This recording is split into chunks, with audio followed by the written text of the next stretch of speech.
And we are live. Hello. Hi. And the teacher didn't care because art is subjective. Anyway, hi. Yes. And that's what I like about it.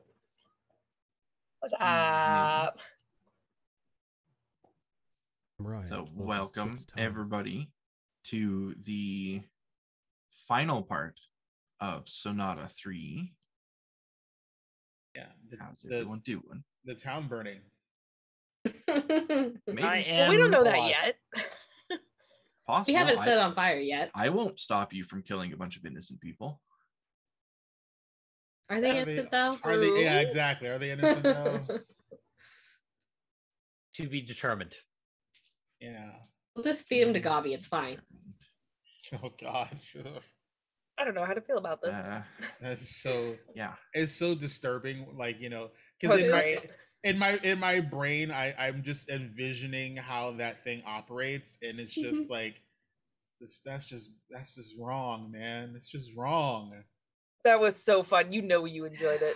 Oh yeah. You know, but you know, only because, you know, of the person that was being devoured. Under normal circumstances, it's like, I don't know if I want to make that a regular thing. Right. I'll be honest, I thought it went a lot faster than it did. It's more fun when you make it slow. It is. It's not the first time I've had a bag of devouring eat somebody in a campaign, so I knew exactly how I wanted it to play out. You know, What I wanted was to have eat someone. That was my one goal for this campaign. So the only thing better than that is sitting there and watching somebody just absent-mindedly touching a sphere of destruction. Oh God.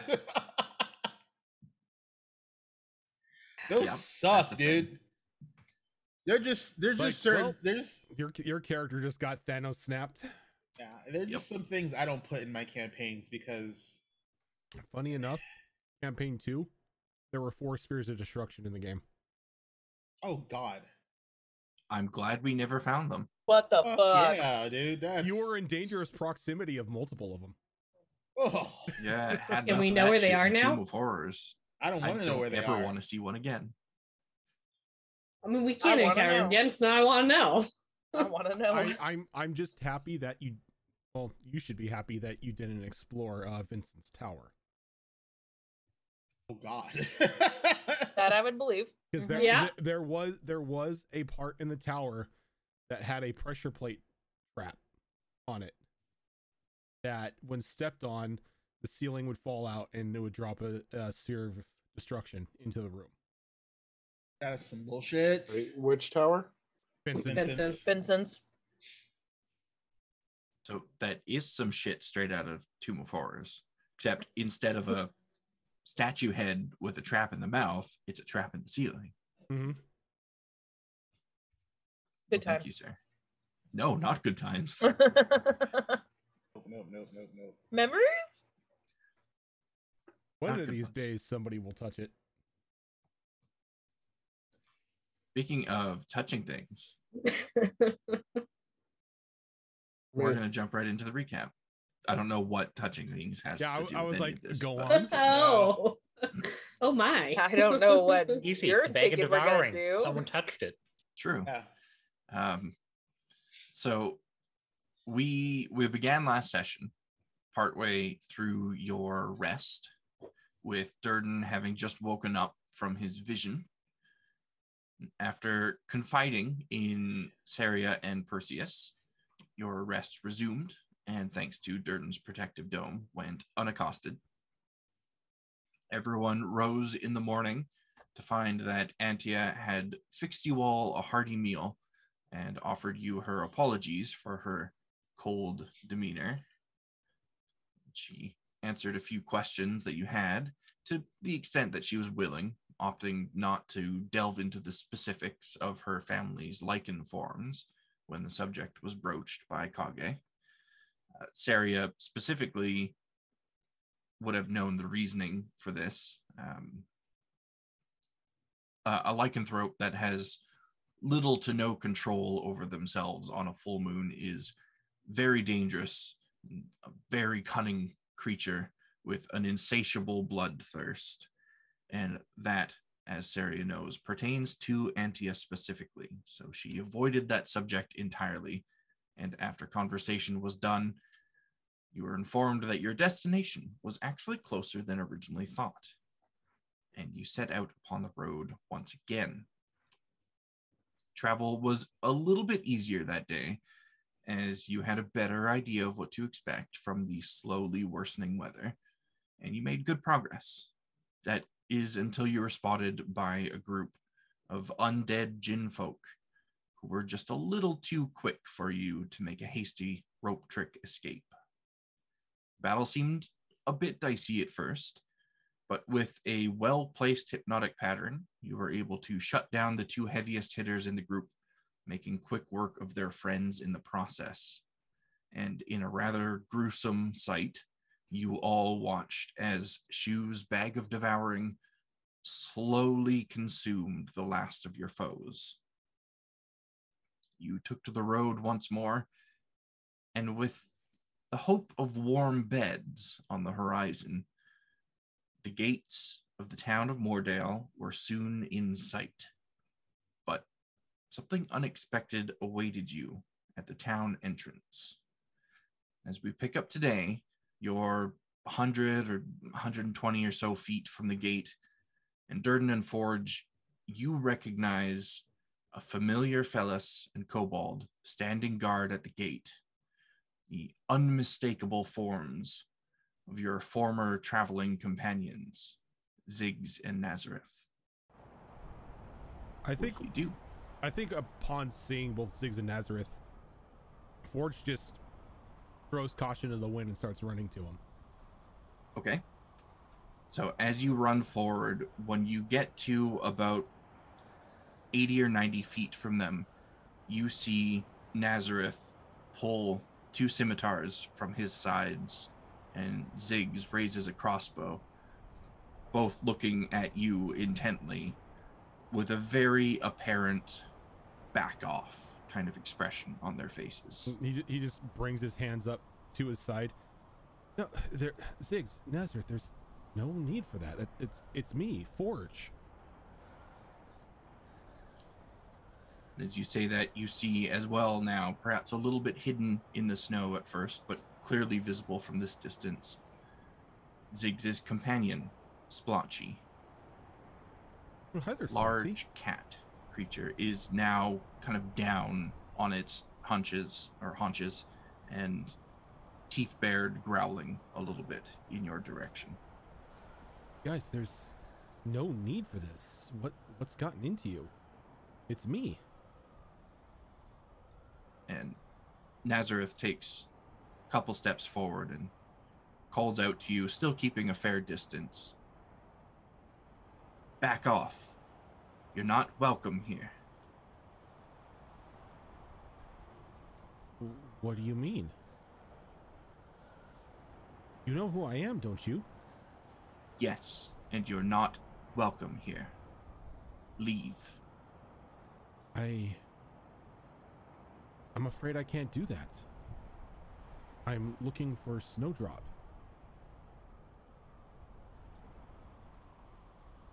Look elsewhere. But this is where I've been led to believe she is. And this is as far as you go. Why are you trying to stop me? This isn't like you. We were told to keep an eye out for people like you. People like me. What do you mean by that? People that Warforged? want to get in the way. Get in the way of what? I'm only trying to find Snowdrop.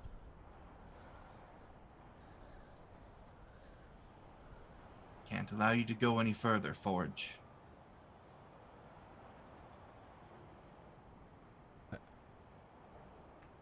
Seems quite reluctant to give you any additional information as to why you're not allowed to go forward. But I must. You have How far to away are we from him? If you stayed where you were when Forge started to run forward a bit, then you're about 30 to 40 feet behind Forge. Okay. I don't know about everyone else, but seeing their threatening stance, I would at least continue walking up to where Forge is. Yeah. Okay.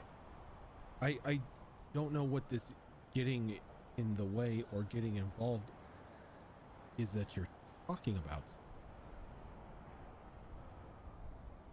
What has you so on guard that you would assume that I'm a threat?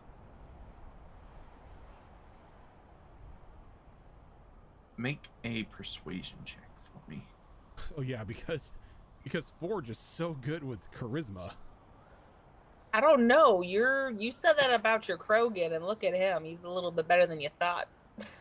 That's only because the dice like me.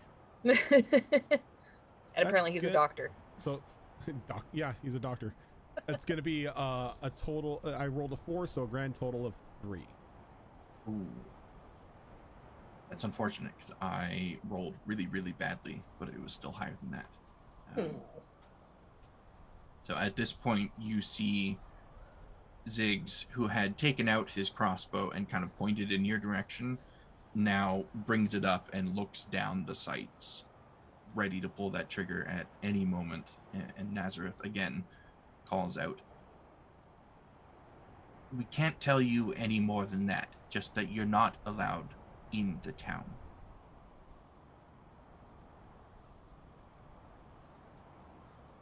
Can I get any sort of like insight roll into this as to why they would be acting the way they are? Sure.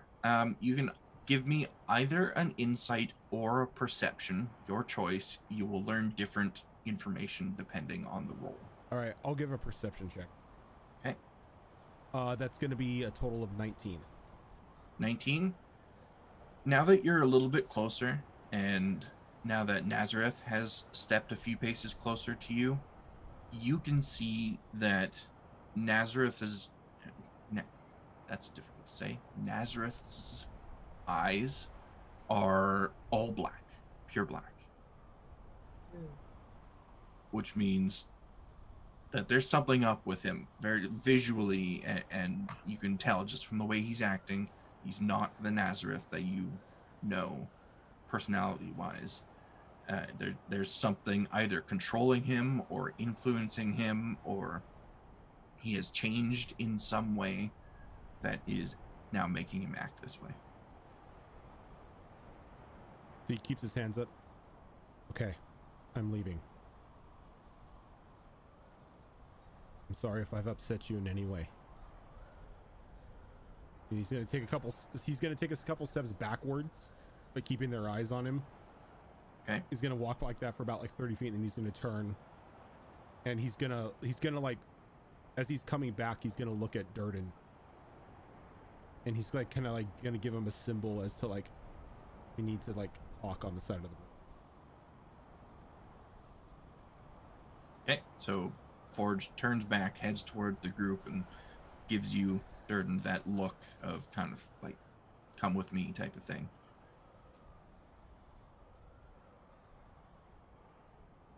Yeah, he'll follow, and he's trying not to take his eyes off him too.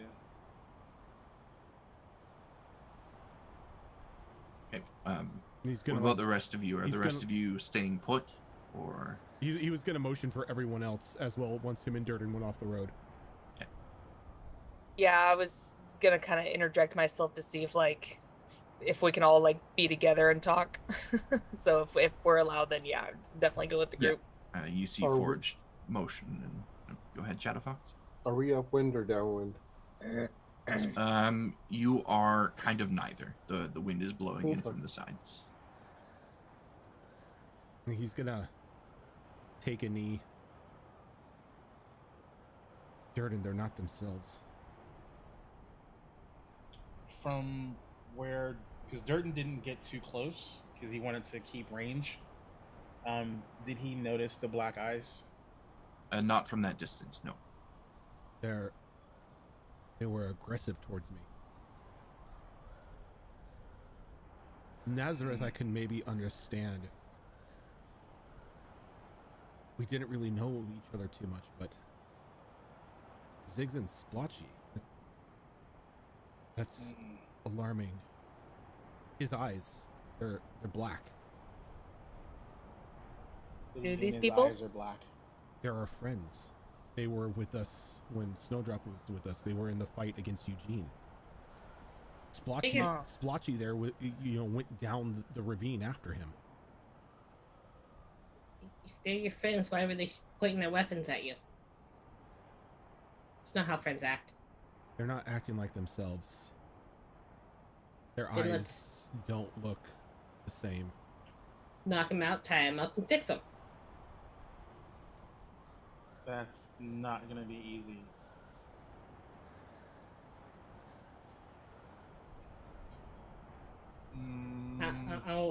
It seems pretty simple to me. Do you think they're being possessed? Possessed? I don't know. I've never actually witnessed a possession. Well, I mean, we've seen those black eyes before. We've definitely seen things with black eyes before. But he spoke in his own voice. He seemed to have control of his functions, but there was no mistaking the eyes. DM, Yes, sir. based off the description, could I do an Arcana check to see what kind of possible maladies might explain this? You could give me a straight intelligence check. Okay.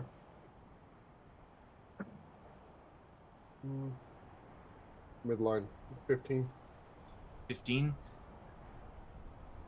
Without getting up there and examining them, it's really difficult to see anything that might be affecting them, and without knowing them previously, you don't really have any other personality to compare them to, so it's really, really difficult to ascertain anything. But you also know that you have fought infected creatures out this way several times at this point, so it could have something to do with the shadow and these creatures. It could have nothing whatsoever to do with it. Maybe we sneak in. We find another way around inside. Who's good at being sneaky? I can make that happen.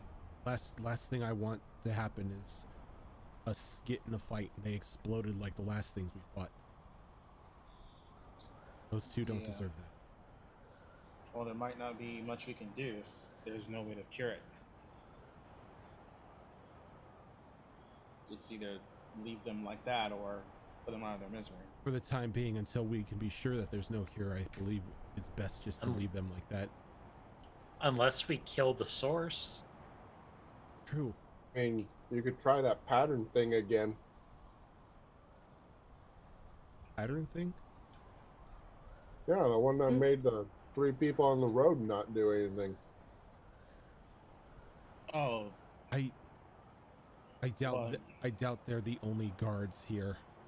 yeah, that's a rather obvious spell. What did they That's say what- to you specifically, though? I'm not welcome here, and they've been given orders to stop anyone who would interfere. So yeah, they definitely are not the only ones, I'm sure, following those orders, and I bet you anyone else in there probably has the same eyes.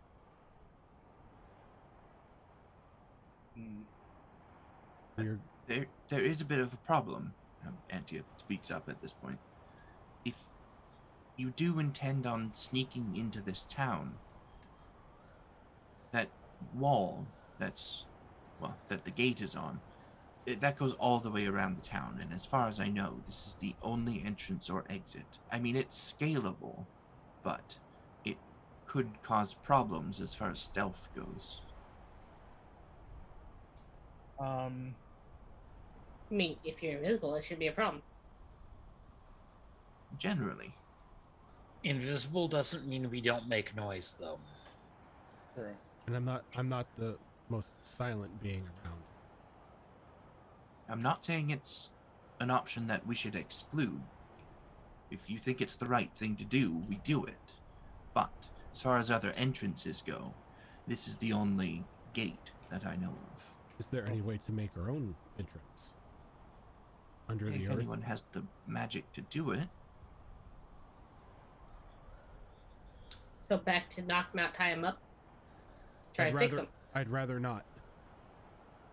If we knock them out and they explode, that's why you don't kill them. You just knock them out. We don't know what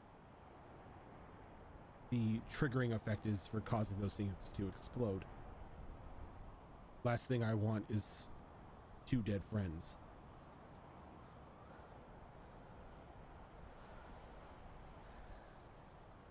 I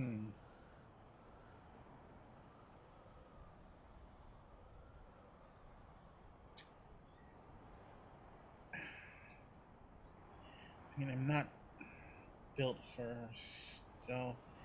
I mean, you could probably get inside pretty easily, but Wait a second. can I open the doors and let you guys in? I have an idea. I mean, I can cast something, but And he's gonna reach into his bag and he's gonna pull out the laser pointer. This distracted Nazareth a lot last time. Right, you had that. Maybe we can distract him just enough. Him and Splotchy. yeah, then we still have to worry about Ziggs. Ziggs will go where Splotchy goes. Those two are sort of inseparable.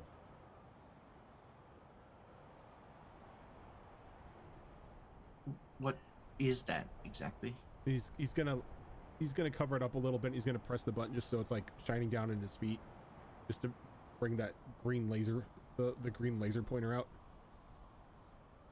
And that's going to distract them. How?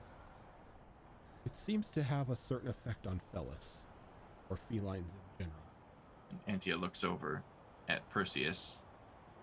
The better like, are you pointing it like not into your hand? You're actually pointing it at the ground? It's on the ground, yeah. It's on the ground near his feet, just so like he can show her what it does.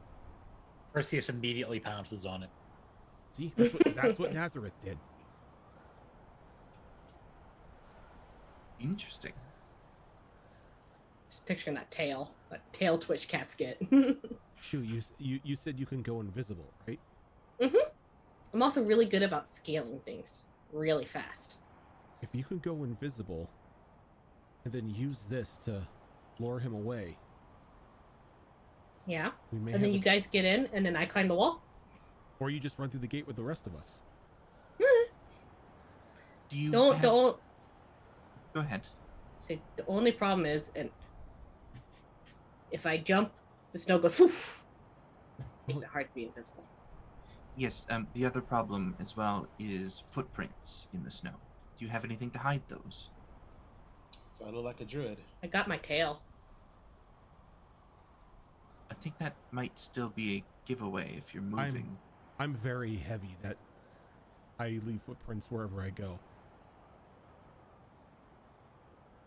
I like the invisible idea if we have a way to prevent you from leaving tracks as you move forward. Otherwise, they'll see a pair of footprints making tracks in the snow. Are there such spells that would hide that? There are. Things like Pass Without a Trace will prevent you from leaving tracks. Can anyone here cast that one? It's not in the spell book that I brought with me today, I'm afraid. That nature crap. Is it? I don't deal with that. Is it in our druid spellbook? That's the question. She would She's have not here. access to it, but whether or not she prepared it for today is a different story. Yeah, she's with baby right now, so. And how is everyone feeling right now? I know that was a bit of a battle with those 4 undead. Oh, I'm fine. Yeah. well, I Forge, can you quit pointing that at the ground? It's so distracting. Oh, sorry. I sometimes forget my finger's still on the button. well, I'm not damaged, but I don't have any of my highest level spell slots. They're all gone. I need at least an hour not doing anything to get back, you know, at least 2. My concern is they know I'm here. And I'm leaving. I doubt if there's anything controlling them, they're just gonna let that go. I mean, it looks like they're staying over there. They are, but who's to say a search party is sent out? If you do that rope trick thingy again, we can go up into the pocket, sit there. I don't know. A lot of you don't seem like you're very good at climbing. No, I am not good at climbing. I do have another concern. The longer we wait out here, the greater the possibility of them alerting Eugene if he is in fact here. That is true. I've been keeping us protected from sight up to this point, but there's nothing I can do to stop them from sending a message to him, or one of them going in and speaking to him personally. You think he's here? That's my hope, yes. I'm starting to believe he might be. If I'm not allowed in because they're afraid I'm going to interfere. Were they specific as to what you were going to interfere with? Just I was not. People like me were not allowed. Like you. I haven't seen many Warforged running around. I think it's more the simplest instructions to give. People like me would be me and Durden.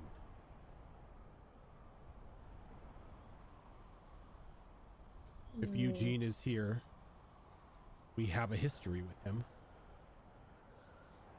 So does Kage.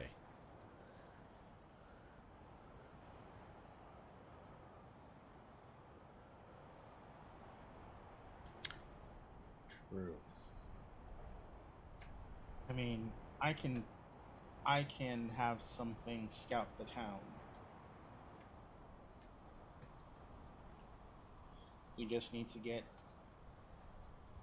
a bit far away from the town so that way it's not obvious. Is there any kind of like foliage we can use for cover? There's nothing that you can really see outside of the town, but within the town walls you do see the tops of trees kind of spattered about. What about animals? Like, is there any animals around? Like any animals? Yeah. Give me a perception check. Whoa. Gosh, everything is slow right now in roll 20. Sorry. Perception. Okay.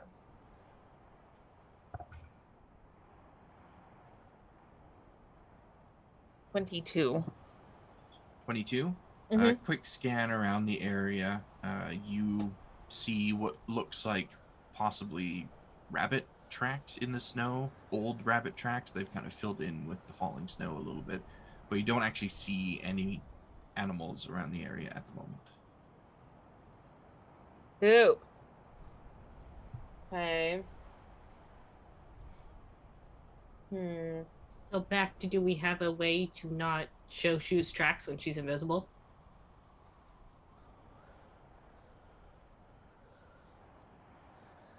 Well, there's only one of us who might be able to do anything like that, so... Yeah, Durden's gonna look at Saria and go, and you're one of those nature casters. You have that spell. What spell are you suggesting I have? Pass without trace? Oh, you think that just because I'm a druid, right? We were asking. Well, I'm going to look it up right now, but I'm pretty sure I don't. It's on your druid spell list, but whether or not you prepared it for the day is anyone's guess but yours. Well, the funny thing is, when we took that long rest, I took out 4 or 5 of my spells because they were all forest related, thinking we were going through a forest, and I don't think I replaced them, but let me see. The only other option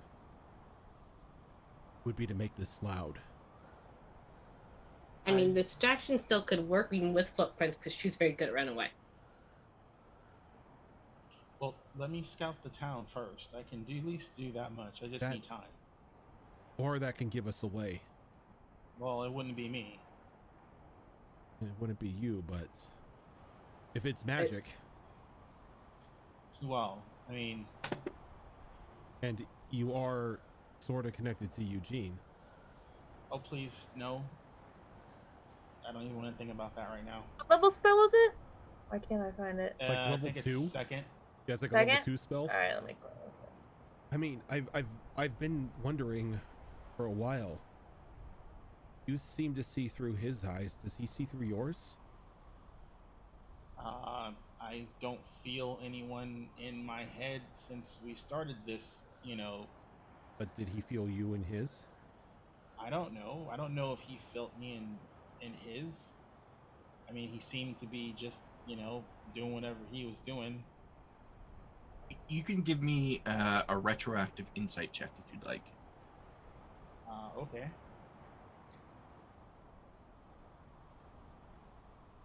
I'm terrible, and I actually did not swap out those 4 spells. 18.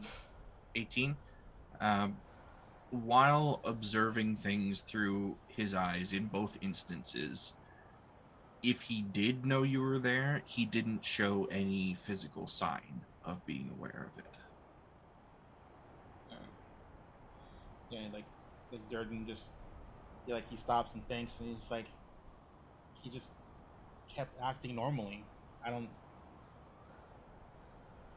mean, if I really am in his head, he didn't seem to notice, or care. He didn't act like he did. It was just a thought. We have experienced some strange things since we've been out here. Well, I can conjure some beings to fly about and at least do some aerial views of the Would town. those beings be able to use the laser pointer?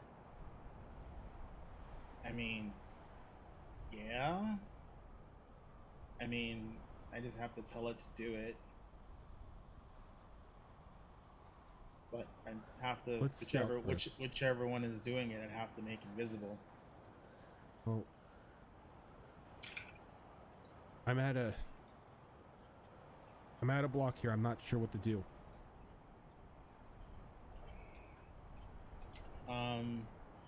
So. Well, I could transform into an animal and take a look. Unless you want to do that with your familiar.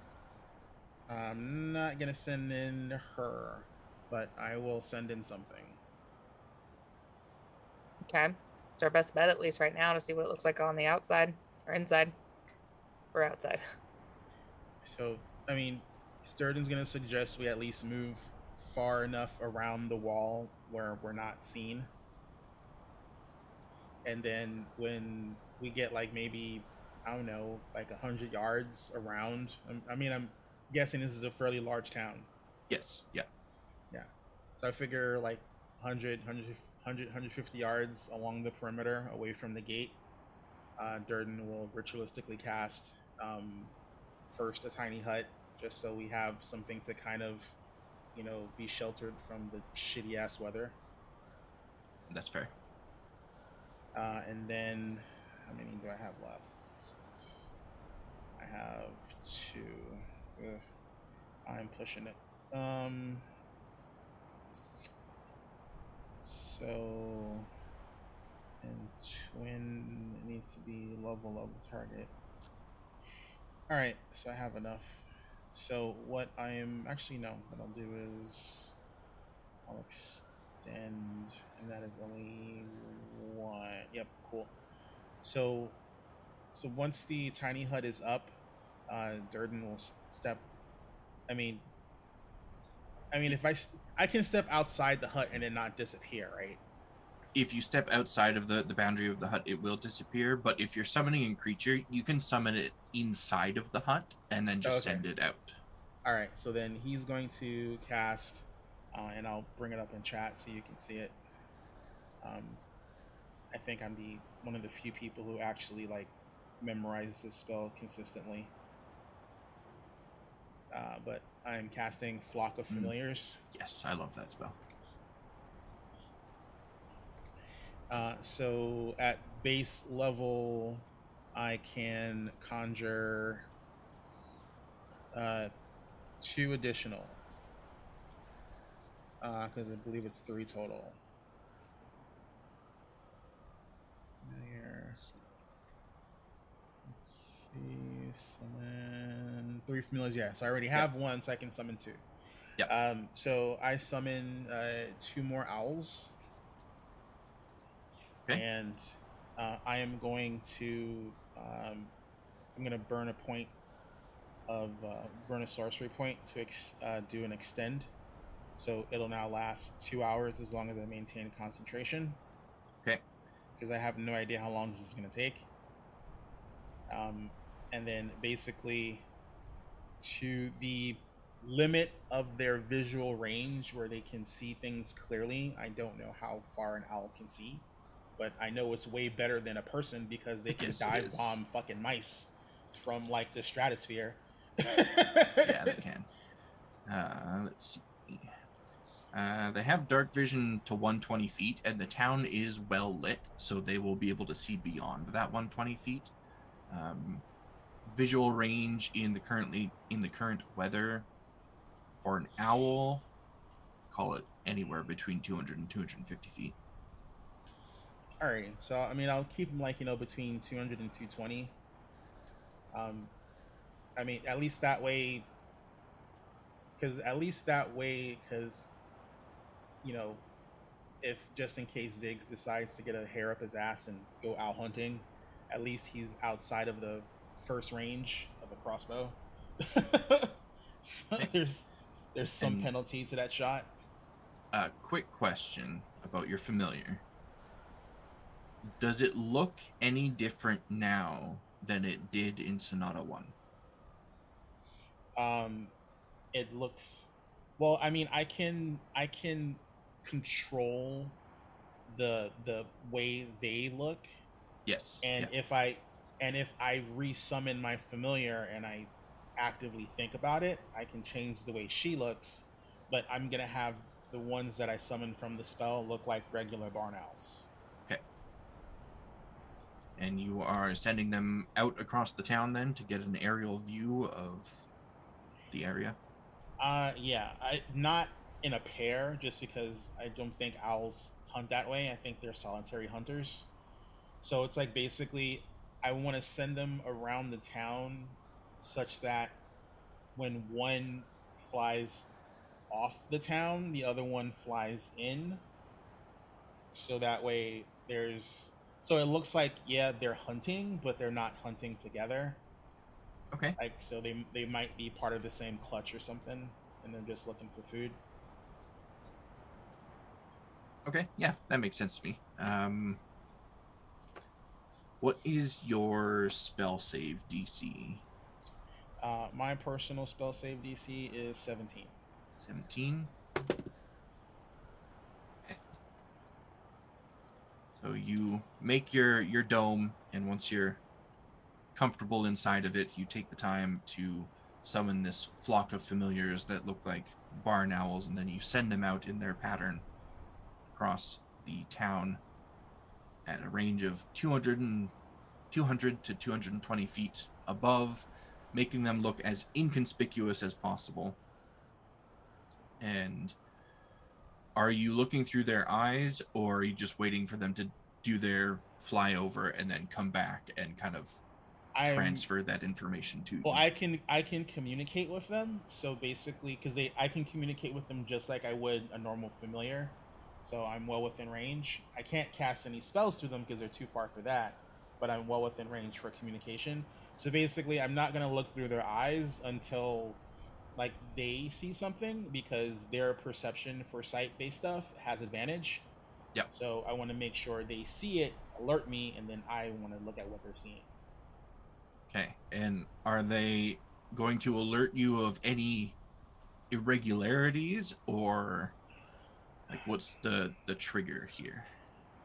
I would have them look for very low population areas in the town if we're going to attempt scaling the wall, and if there's any sort, I'm guessing this town is controlled by Eugene, so I know what Eugene looks like, so they know what Eugene looks like. So if they see Eugene walking the streets, or heaven forbid they see, Snowdrop fucking fluttering around, Okay. let me know, and then at least I can have, okay, they're there. Because I don't know what any of the outside of the buildings I've been in look like. I only know the insides. Yep. So as you send your owl familiars out, go ahead and give me a perception with advantage. What? I think the word you're looking for is hoot. So one of them got a 19. Okay. The other one got a 16. Okay.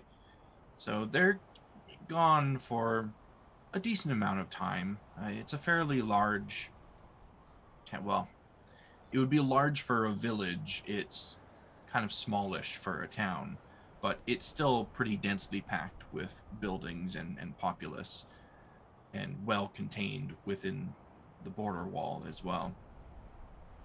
And at no point do they kind of act on any of those triggers that you gave them, but once they fly out and then come back, they kind of relay everything that they saw, and you get the gist that this, from the outside looking in, appears to be a regular northern town with a decent sized population.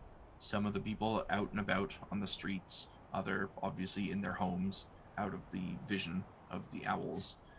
Nothing about what they saw appeared out of the ordinary. I mean, if you're gonna have a cover, it's a damn good cover. That it is. And there were no spots that they can remember or think of that are like really low traffic. None that seemed any better than any other. I mean, there were sections where there were not too many buildings near the border wall, but it was small sections, like the size of a backyard type of thing. No one spot that was vacant of people and of buildings that would be a great area to climb over. During the relay that to the party, how long did that take? Let's say 15 minutes. All right. And he'll let the party know that actually he's going to ask Shu, can you just make yourself invisible, or you can make other things invisible? Shu has only made herself invisible. Can we not just teleport in? I'm not proficient enough to have that spell in my repertoire. We can't. It's protected in some way. That's why we had to teleport so far out and then track it in. I've tried, and it just throws me elsewhere. Does that mean all kinds of teleportation? I've tried a couple different methods, but I've tried things like dimension doors, and I've tried arcane gate, teleport. Misty step? You need a line of sight for that. I suppose you could teleport to the top of, or misty step to the top of the wall, but otherwise, yeah, you'd need line of sight. Oh, how tall is the wall? The wall appears to be anywhere between like 8 to 12 feet depending on where you are. It's kind of a cobblestone wall, so in some sections the stones have fallen down and it's a bit lower. Other sections they haven't. So it's really not a very tall wall. No, it looks like it's there to defend the town from wild beasts and creatures and stuff that just roam the area naturally. And so the citizens can walk around with the gates shut and not have to worry about being mauled by a bear in the alley. Could we see? Can I see a tree from within the town? You can see the tips of trees. Yeah. Are there any trees around us? No. Fuck. So, but we can see trees from the outside, correct? Yeah, you can see. They look to be a fair distance into the town. Otherwise, you wouldn't be able to see them because of the height of the wall. But you can see just the tips of trees kind of spattered throughout. So, question, because I would have buttressed my tiny hut to the wall. Is there enough of an overlap where I could, if I wanted to, affect one of the cobblestones at the base of the wall? I thought your tiny hut was further away. If you were doing it against the wall, something would have happened. Okay. Well then, yeah, because that's what I would have done.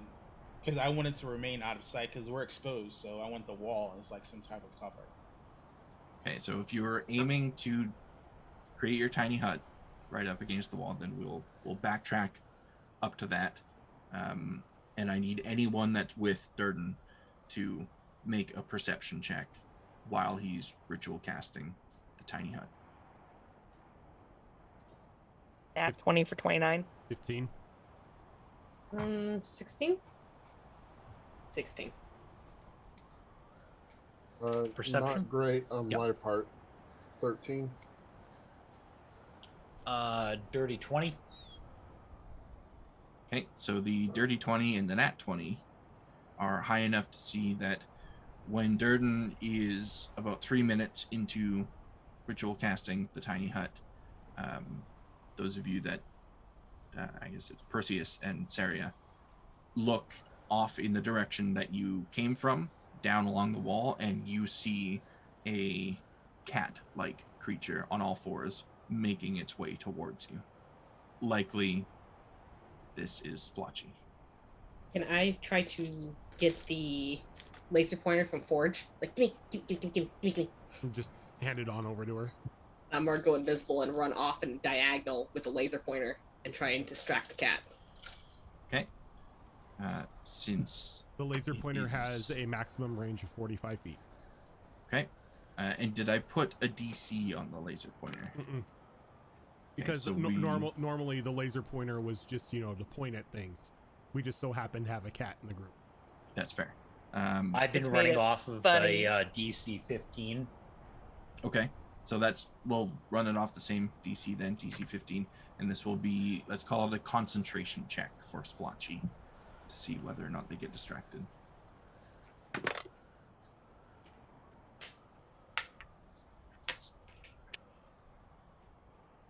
Splotchy stops for a moment and looks directly at the little dot in the snow from the laser pointer and lowers down, and the tail starts to wag like they're about to pounce, but then they kind of shake their head and resume their course along the wall.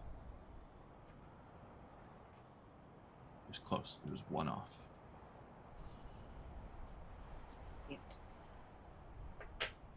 So it does look like Splotchy will be upon the group before Durden can finish casting that hut.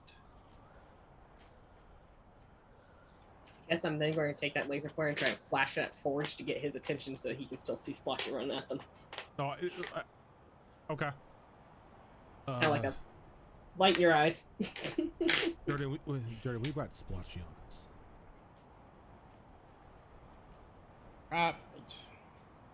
We're gonna have to go loud.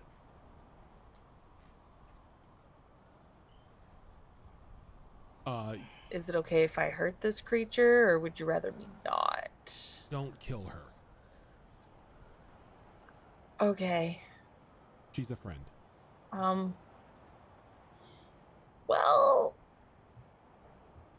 Okay.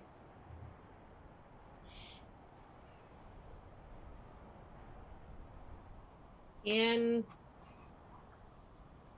I'm guessing I never initiative. talked to you about spell components. Damn it. shoot, maybe dart forward. Is Splotchy out of the line of sight of the other two? Yet? Of Ziggs and Nazareth? Ziggs and Nazareth. You can't see Ziggs and Nazareth from where you are, so you don't know. So I'd assume so. Yeah, you can see Splotchy. You can't see them, but you don't know if Splotchy is still within their range of vision. I don't know if I really want. She ain't that smart. Okay, we're just gonna go with it. I run forward and strike Splotchy and attempt a stunning strike. At least get him to hold still for a moment. You certainly can. It will be initiative if you do, though. Yeah, that's what because you are running right up to Splotchy. If it was like a ranged attack or something, then it would be a surprise attack. But because Splotchy will be able to see you coming, it won't be a surprise. Even while I'm invisible? Footprints. Figured. I really don't think she was smart enough not to do it. Okay. So I'm sorry, guys. So in that case, we are going to move into initiative. And give me a moment, because I didn't have a map for 200 yards down the wall. I only had a map for the gate of the wall. Sorry, I'm sorry. I figured it's like a roundish wall. I mean, There's probably magics involved. It makes sense. I should have kind of been prepared for that, but we're going to use the gate map anyway and just pretend that the gate isn't there. Plus, I figured there was magic to stop people from going over the wall. I didn't figure, there was alarms for people casting magic next to the wall. No worries. This is half my fault anyway, because my character's not smart enough not to engage the creature. Everyone's tokens here.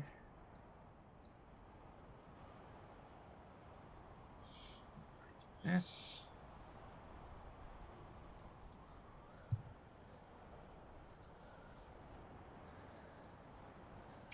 There, you over there. Okay. Yeah, I had the same thing to kind of paralyze it, but I have to smack him first. It makes more sense that I run up to smack him, to be honest. Yeah. And I'm sorry. Sorry, not sorry. No, I do feel bad because we're trying not to engage. I mean, as long as you don't purposely try and kill her, that's still fine. You can knock her. The goal is stunning strike, tie her up. Yeah. Hog tie. You can hog tie a cat, right? I guess. I wouldn't recommend it. I can tell you from trying to burrito a cat, you will get it hit by something. Not if it's stunned. You would think that. True. Okay. So if I could get everybody, roll me initiative. I need a decent initiative.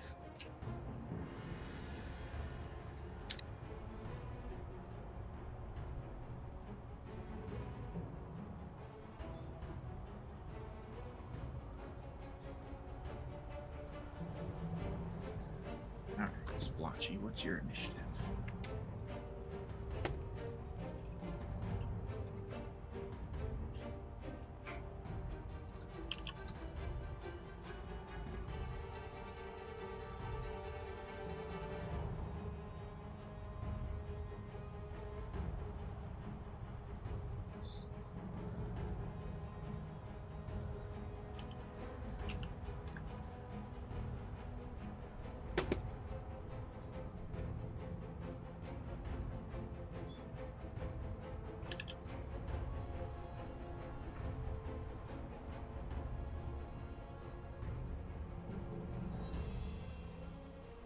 just need Durdans and Kages. Okay. Hello, roll 20.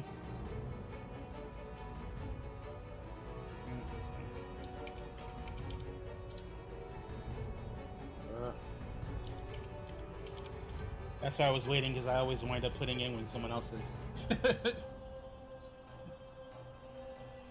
All right, so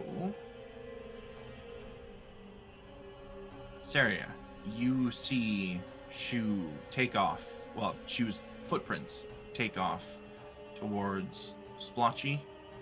You know that a strike is likely imminent. Yeah. So you are at the top of initiative. Okay. She's gonna go ahead and extend her hand and cast Entangle. Okay. And I'm going to do it. It's a 20-foot square. I'm actually gonna do it on Splotchy, but I'll have because I can see Splotchy right here. So I want the back part of it to be right here, and then the rest of it in front. That way, if he chooses to move through it, it would be at least difficult terrain. Okay, so something like what I just drew on the GM layer, and you can't see. Whoops. I was like, what? Something like that. Yes. Okay. And I will, I'll go ahead and I'll shout out to, because I know she's invisible and I can clearly see the tracks running away. I'm going to let Shu know, and I'm going to call out. I was like, be careful. I'm going to trap him. Don't get stuck in the trap. You can see it very clearly. Eyes up. And she clearly. And you see coming from the ground all this like tangled vines and everything, so it's not like subtle at all. Yep. I don't think I believe it's a strength. it's a save, strength, right? but I don't think he does it right away. I think they do it if they're in the area, and then Yeah. Okay, yeah, so they do it right away. Yeah, so it's a strength saving throw. Okay, Splotchy, what's your strength? No, it's the same as your dex. Ooh, Splotchy, no. That's Splotchy, gonna yes. be a 9 from Splotchy. Splotchy fails, so he is restrained. However, on his turn, he can keep making the save, but right now he is restrained. Okay. And I just have the rod off to the side, just kind of ready. Is I'm gonna the entangle? It's a strength check or a strength save? strength save. Strength sure? save initially, and then every time after is a strength check Strength versus check, the yeah. DC. Yeah, it's the save to be entangled. It's a check to break out of it. So because I cast that, I'm going to bonus action cast Shillelagh on the rod, Okay. and just have my hand extended out as I'm concentrating on this spell still. But I just want to be prepped. All right. So as my turn. these vines sprout out from the ground and wrap around Splotchy's legs and torso and tail, they let out a piercing howl. I don't know if any of you ever heard the noises big cats make before, but they are atrocious. They sound like women screaming bloody murder. It's horrible. So a fox. I hate hearing that sound come from the woods at night. It's terrible. One day it's going to be an actual woman. Yeah, and I'm not going to go in after her. Sorry. Perseus, you're up.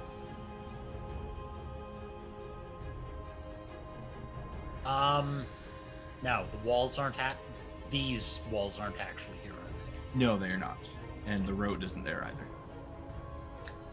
Neat.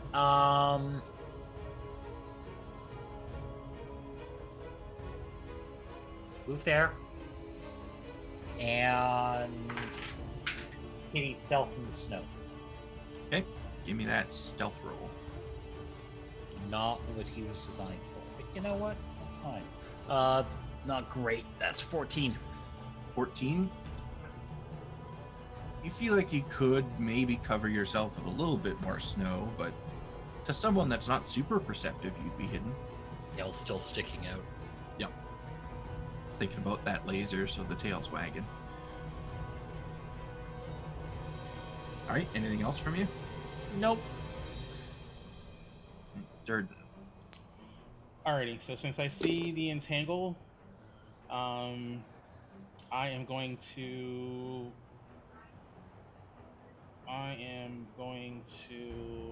bonus action hex the kitty. Okay. And it now has disadvantage on saving throws. On strength checks. Strength checks. Okay, that's what I thought you were going for. Good sorry. move. And I am using a sorcerer slot to cast that. Okay. So it's only 1 hour for the spell. And I don't know, like I don't remember how much damage Splotchy can take. So I'm just going to hex it and end my turn. Okay. That brings us to the invisible shoe.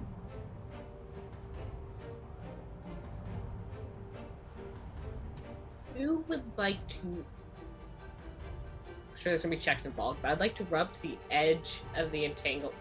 Wrong thing. Edge of the entangled. I would, and as I'm running, jump up on the wall and then try and land here. Yeah, you can absolutely dope monk shit wall run your way Hardcore across the shit. area. Yeah. Gore. I'd say give me an acrobatics check, but really that's just a formality at this point. Do it, because you never know what might happen. You could nat 1. Did you nat 1? Did you nat 1? Wow. You had to say it. You had to say it. Wow. That was literally Okay. the only way that you could fail this. Yeah. Was a nat 1. Yeah. So you're about to do some dope monk shit, and as soon as you start wall running, you realize that this wall is covered in ice at the moment, and you slip and fall right here into the entangled area. Yep. But we So don't. you- We the good thing is we don't see it because you're still invisible. Yep. Yep, No they one don't- knows. I just They plotted. don't see it, and all of the vines do prevent the snow from kind of poofing up in the area. However, falling into that area, you do now need to make the strength save or be Sorry. restrained. Betty. okay. Sorry, Betty. Your dice hate you. Strength save, right? Strength It's save. a total yeah. of 18. You make it. Awesome. So now You- it's just difficult terrain for you, but I think you have enough movement easily to get up to it if you wanted to. You are not restrained. Yeah. You are prone, but you're a monk, so I would like to use 5 up. feet of movement to stand up. So you can stand up. I still have enough movement to move up to him. Yep. And I'm going to hit him and attempt a stunning strike. Okay. I want to get him immobilized. A little bit. Just double check the restrained condition here. Restrain, I believe, does not give advantage to AC. It does give advantage to the attack rolls, but Okay. it doesn't. He just had like- 0 speed. Yeah, it doesn't auto crit Okay. or anything like that. 24. 24 will hit Splotchy. Yes. Okay. And I will need a con save. Right, yes. I'll save. Give me the damage on that attack as well. Low damage, so that's 7 points of bludgeoning. Okay. And con save is going to be. Don't think that's going to make it. That's a 15. 15 meets it, so that does make it. Oh, all right. My DC is 15. So see that he's not stunned, I'm going to go again. Okay. That's 26. That will hit. Even without the advantage, I guess. I should see what that one is. Yeah, lower. So. That's gonna be a bit more damage of 13 bludgeoning. 13. I'll need that another con save. That one will definitely not make it. That's 12. Okay, so Splotchy is now stunned. I'm not invisible anymore. Right. Anyone know how to tie up a cat? Weirdly, yeah. Carefully! Stay away from the teeth! Watch its claws. It's not gonna be moving much. You just turn into a female one and seduce it. I think Splotchy was a female, wasn't she? Yeah. Yeah, she was. I'll turn Yep. into a male and I don't think I can change my gender when I'm a. Can I Yeah. change my gender if I wild shape? Only You when don't know you get, what way she swings. only when you get high Listen. enough level and can shape change yourself, then you can. But otherwise, I did not know that. Okay, that's kind of cool. That's kind of cool. I'm assuming with my bonus action, I can't try and tie it up. no, that would be an action. Yeah, assume so. So bonus action will be patient defense in case anything else comes around the corner. All right, that brings us to you, Kage. Really not too sure what I can do here. Let's see here.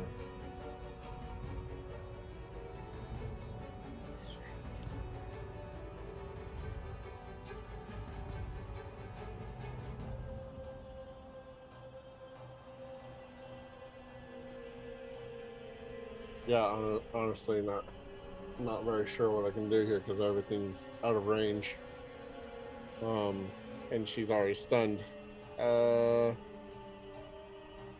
just specify she's stunned until the end of my next turn.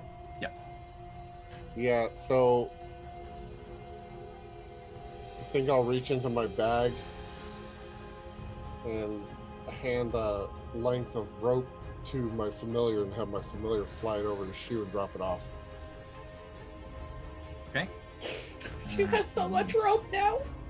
And just in case, wow, why'd you drop me there? I'll start. Yeah, I'll move into a closer position for next round. Okay, so your familiar grabs the rope and dashes over to Shu. And Shu, on your turn, you can grab the rope from the bird as a free action. She's carrying 150 feet of rope. Oh, now you have more. All Right. the rope. But now you don't have to reach into your bag to True. get it. True. Forge, what are you up to? Forge is gonna run on down here. You're a little low, Rojan. I Is he am? low for anybody else? Okay, I thought that Yeah. was just me because it was just me before. No, it's Always because say my something. microphone was low. Ah, got it. Like the microphone setting on my mixer for some reason decided it wanted to be half volume. Cat. Blame the cat, always. Oh, Yes. it wasn't my cat. It was just my mixer. No, But- we blame Game the cat. updates. Forge is gonna go down there. And not really much he can do at the moment, so he's going to give. Actually, no, he can double move.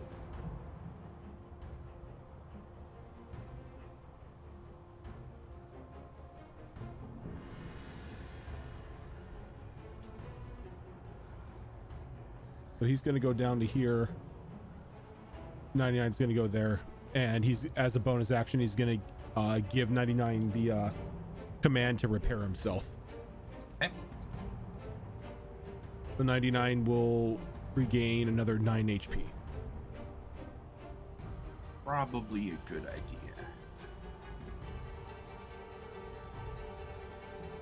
So that, I guess, will then bring us to Splotchy, who is stunned and can do nothing. Or Splotchy. And No, we prefer this. We want Splotchy to Better, live. better than dead Splotchy. it's fair. Better than yeeted off a cliff Splotchy. Better no Check matter. the few Diggs things. could always just bring her back anyways.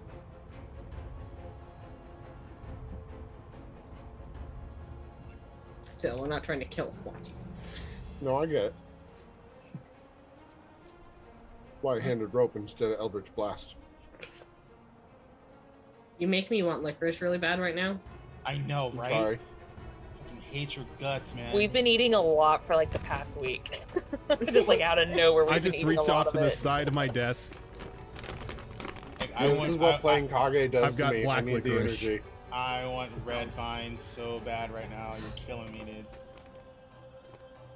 My problem was if I buy the red vines, I eat all the red vines. Yeah, I live alone, so that's why I don't buy candy, because it's like it's just me eating that shit. You said you Then my moved son would try to eat Sport it. snack. about 200 yards from the gate, right? Correct. Because I figure if it's rounded, 200 yards is enough where I have some bubble of cover. Yeah, that's like 600 feet, so.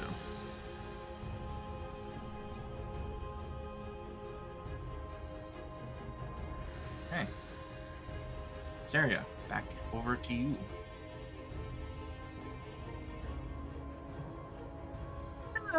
I mean, everyone else, we're not gonna gang up on this guy, so, I mean, we are, but we don't need to add, you know, more to it. So I'm just, she's cool, just hanging out there, maintaining concentration. Okay. But she will, however, because it made the sound, oh god, I did grab the wrong list. It is called, son of a bitch, I just had it out. I swear I'm going crazy. It is not concentration. I am going to cast bat sense on myself. Okay. And I'm going to keep a literal ear out for anyone that may be coming. So my ears are literally on alert as I listen for any people that may be running over to us. So that is a 60-foot range, I believe. 60 feet. So are you going to rely on your passive perception, or are you going to take an action to actively perceive each round? I would like to actively perceive. Okay. Because I want to, because I'm basing it off of hearing to see how far away it's, so I can basically give the crew a warning if I hear something 60 feet away rushing over. Yeah. So give me that perception check. Okay, and it's with advantage. Sure is. Oh, nice. Okay. For 24. You do not hear anything approaching at the moment. Okay. So I'm just going to basically focus on holding the spell and keeping an ear out for any of that in the meantime. And that is actually all I'm going to do. Okay. Perseus?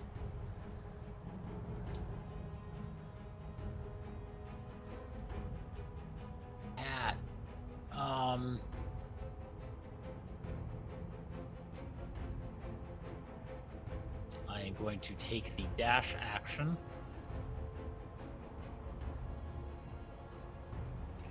And end up right next to Forge.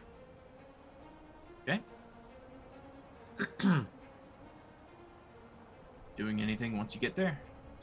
Nope. Just weapon ready, assuming things are going to go so badly so quickly. Okay, Durden. Just gonna maintain concentration. Spells sadly you can't cast spells to do like non-lethal damage. Yep. They so A little hard to do non-lethal with anything ranged. Yeah, so Durden's just gonna maintain concentration on the hex and just, he sees people restraining, if anything comes around where he can see it, I mean, he can deal with it when they come. Okay. Shoo. You would like to tie up the kitty. Okay. Normally the kitty would resist, but the kitty is stunned, which means auto failure on dex and strength saving throws. Mm-hmm. Which doesn't explicitly say auto fail on ability checks as well, but it's auto fail on ability checks as well. So Fair you enough. are able to tie up the very large kitty cat, the kitty cat who is probably in fact slightly bigger than you. Yeah, probably. Probably looks like I'm crawling all over this thing trying to tie it up. I'm picturing a lone kobold running around the legs like in Star Wars. Yeah, and then you gotta get the mouth too, so it can't open its mouth too wide. Okay, that's what I was about to ask. Are Doesn't you wanna- binding that her doesn't wanna- muzzle in any way? Damage the muzzle? I mean, she has a muzzle. She knows how bad that hurts. Kind of. Yeah. so she just wants to tie it up to the point where you can't make a lot of noise. Okay. That's the goal. If I have extra rope, I'll shove it in its mouth, trying to keep it quiet. Yeah, at this point, you have like 200 something feet of rope.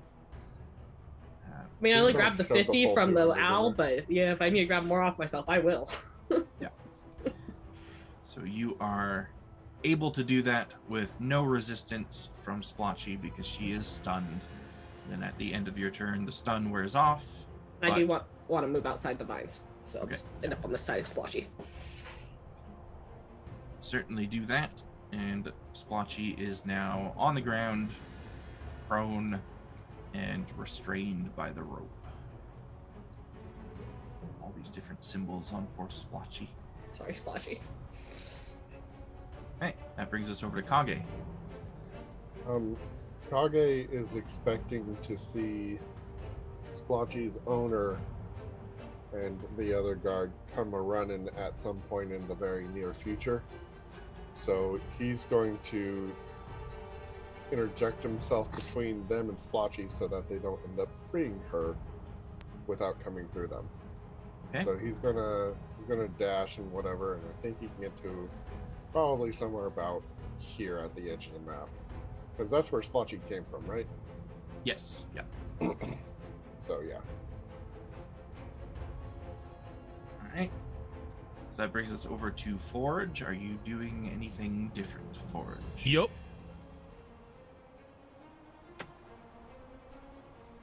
Forge is going down this way.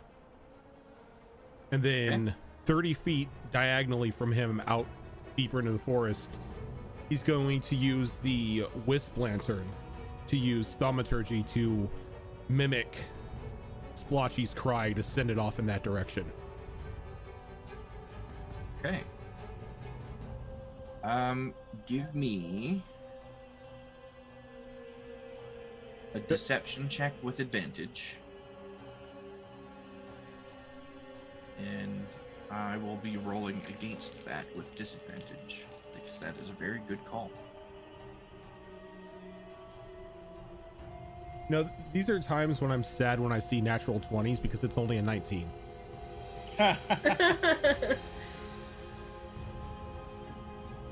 Still a natural 20 for a 19, though. Yeah, natural 24 19. Which sometimes makes a Look, I'm difference. trying my best, okay? Sorry, my best wasn't good enough. Again, it'd be better than Shu. She has a -2 in it, so I feel ya. Right, so that sound goes off without a hitch. Sounds exactly like the way Splotchy did when she herself called out. And you're feeling pretty good about it. All right. And then 99's going to go over here to protect the cat. Okay. And is going to use his last repair for 9 HP. So that should, yeah, that'll bring him back up to 57. Okay. 99 back up to full health. That's good. And that will then bring us to Splotchy. Shu, could I get a survival check from you to see how well you tied this rope? 22. 22. Okay, so the DC to break free from it will be 22. Oh, And sweet. It will be At disadvantage if strength is used. It is a strength check at disadvantage. It is possible, but it's very unlikely. Yeah, no. Splotchy struggles and struggles, but does not break free. Shu feels a little bad. And Splotchy starts crying a little bit and whining and making sad cat noises. It's bad enough you turn her against me and my Well- party. You don't need to pull at the heartstrings too. The That's big you. question is Splotchy's eyes black? Or is she just following Zig's orders because Zig's eyes are black? Splotchy's eyes are not black. Yeah, I didn't think so. The poor kitty. Okay, so you guys have Splotchy all tied up there. Saria, give me a perception check with your bat sense.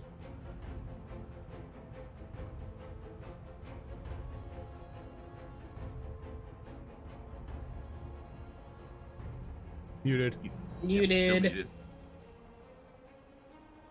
I double muted myself. Interesting. That is a 27. 27? Okay. So you've got the cat all tied up. With that perception check, you don't see or hear anyone coming. What are you guys doing? We're still in initiative order, but I'm not going to go one by one if you're all just standing there. Over I'm the gonna wall? go ahead and just call out, saying like, "Can someone just knock out the cat, please? Just knock it out That's what I'm waiting for. before more people come. We're good right now. Knock the cat out." That's what I'm gonna do. Okay. So who all is intending on knocking out the cat? I do not have a way to safely knock out the cat. I will. I'll go up and take the hilt of my rapier, and I'll freehand, scrooch. Sorry. Yeah, And so then this will be back of the head. knocking her HP down to 0. Oh god. Since we are in initiative. So it will have to be attacks until that happens. But everyone that's intending to do it will just go with those people only in initiative. So we don't have to go through every single Well, person. I think between me and Shu, we should be able to hopefully take this out quickly. Hopefully. So attacks are advantage because it's prone, restrained. Yes. Tied up. All the things. So first attack. Really hoping for a nat 20 on that, but 16 on the dice plus large numbers. I'm pretty sure that hits. Yes.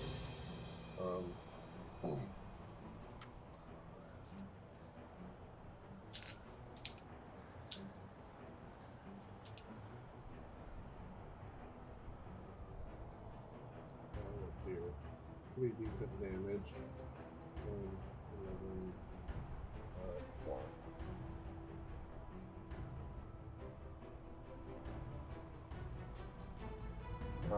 16 points of damage. Okay. Non-lethal, bludgeoning. And then second attack. God damn it. Natural 1, kill the cat. No, 18 and 19.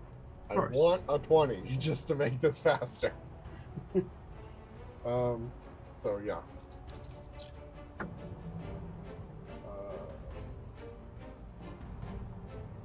I'm not adding fire damage or anything like that. Because, Probably wise. anyways. Hard to non-lethally light someone on fire. Yes. 24 damage. Okay. I mean, you can And- try. You have just 2 attacks per round, right? Correct. Okay. So, Shu, if you're going to do some attacks, you can do that now. That is a natural 20. Okay. There we go.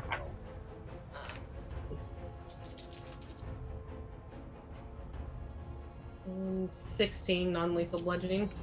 Okay. Attack. That is I rolled kind of low, so 17. 17 does hit.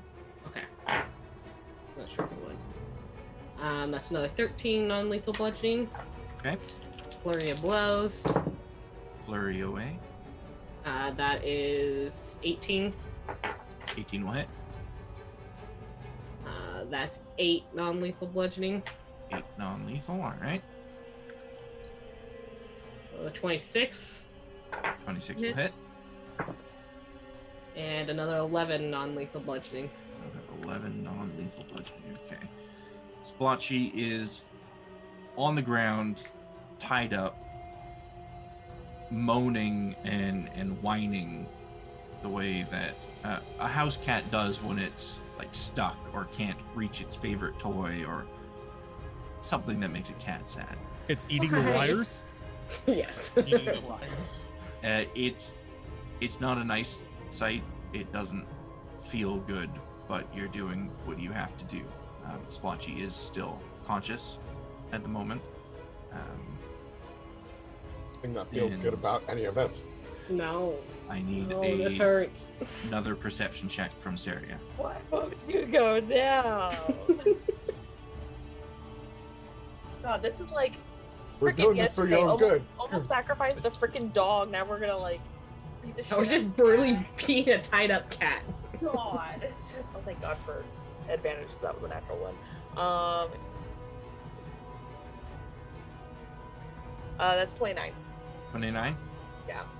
You do catch sound of something off in the distance. It's not upon you guys yet, but it sounds like footsteps moving very quickly through the snow. Okay. You might want to hurry up. I think someone's coming. Hurry up, hurry up, hurry up. That's what we're gonna do. Are there coup de grace rules in D&D 5e? There are, but only for killing. There's Put it in a chokehold and just put it to sleep. There's no coup to knock the fuck out. Yep. Well, I mean, I feel that it's Adding that transferable. to campaign 3, but- coup to knock the fuck out. Yes. Coulda, shoulda, woulda. Like the whole point of a coup de grace is to kill somebody. Yeah, finish him off. You cannot ever guarantee a knockout. You can guarantee a death. So the reasoning behind the coup de grace is to guarantee that death on someone that can't fight back. Okay, well, just again, 2 attacks. Okay.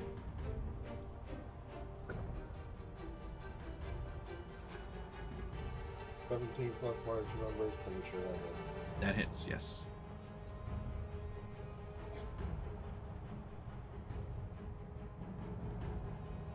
When you're begging for a nat 20 so that you can be nice about something. It's a mercy nat 20.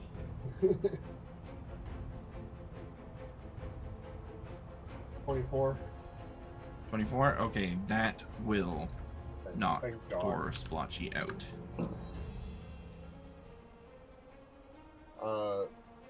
Kage will say, maybe cover her up in snow a little bit so she's hidden.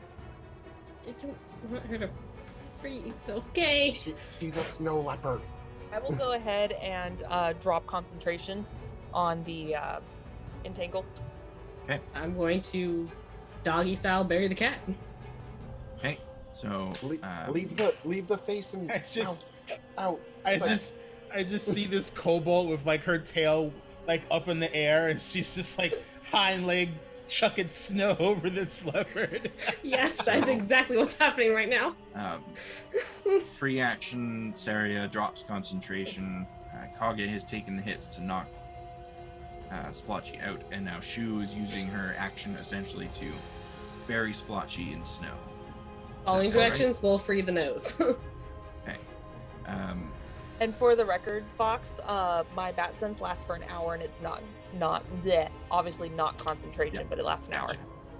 Okay. Bonus action, I'd like to invoke my right so that my hands light up and fire, and I will hide them behind my back from the direction that people are possibly coming from, but I Okay. want it at the ready. So And we just That- want to scale the wall now? we're Very still in confused. initiative. We're in initiative. She's just calling it out. Forge, you have heard Saria call out that company is on the way, but you have also seen now that the cat has been knocked unconscious and buried. What are you doing? He's going to come back here, and he's going to like just kneel down, and he's going to kill the light on the lantern. Okay. There is not a on your wisp lantern. My wisp lantern. Yeah, because Okay, gotcha. I'm still emanating that light, Yes. so he's going to kill the light. Gotcha.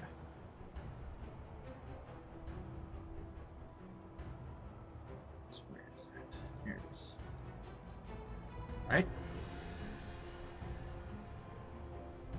So then, Splotchy is down. But not dead. Down, but not dead. Not lethal. I said not lethal, damn it. Shoo. Does a 24 hit you? It does. If it's a missile that I can see, I'd like to try and catch it. You cannot see it. Okay. Yes, 24 hits. So you are face down in the snow, burying Blotchy at the moment. This is true. So it's okay. It's not very much damage yet, so you're fine. I don't like that yet. Yeah, I know, right? Oh, actually, maybe I misspoke. New character. Who this? Oh, at least he's not handing it back to the people who originally played them and saying, like, here, attack your friends. I love doing that. No, I would do that because I'm lazy. Okay. Oh my god. Shoo. It's a mean time when Ziggs takes attacks. I know. Shoo, you are going to take 21 piercing damage. Okay. As a crossbow bolt comes whizzing by the wall and hits you right in the shoulder as you're kind of face down in the snow. And as we have some new people entering combat, we are going to go ahead and take our first break of the evening. So get up, stretch your legs, refresh your drinks. We will be back in just a few moments to resolve this. With murder. Maybe. Yeah. Still knocking out time up. It's working so far.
Okay, we are back. Welcome back. So as we rejoin everybody here, Ziggs is going to go ahead and take his second attack on Shu. This one is not at advantage like the first one was. Kage, after that first bolt strikes Shu, you see a previously invisible, now visible Ziggs standing there, crossbow in hand. He goes in to take that second shot. Where do I see him? He is about 80 feet down the wall. I think we just need to shift the map. Yeah, should we just shift the map? I was originally going to do that, but I didn't want to force move Durden and Saria. If you guys are okay with being moved, we can shift the map. I'm okay with that. Well, maybe the Yeah, left side fine. of the map should move over to the right side of the map. Or What if I that. don't want to? Then everybody else can move to you. Come over here. Nope. No, we're going the opposite way so we can Oh. let people come onto the map from the other way. Oh. We will move you guys to somewhere. This is distinctly against my will. Go ahead.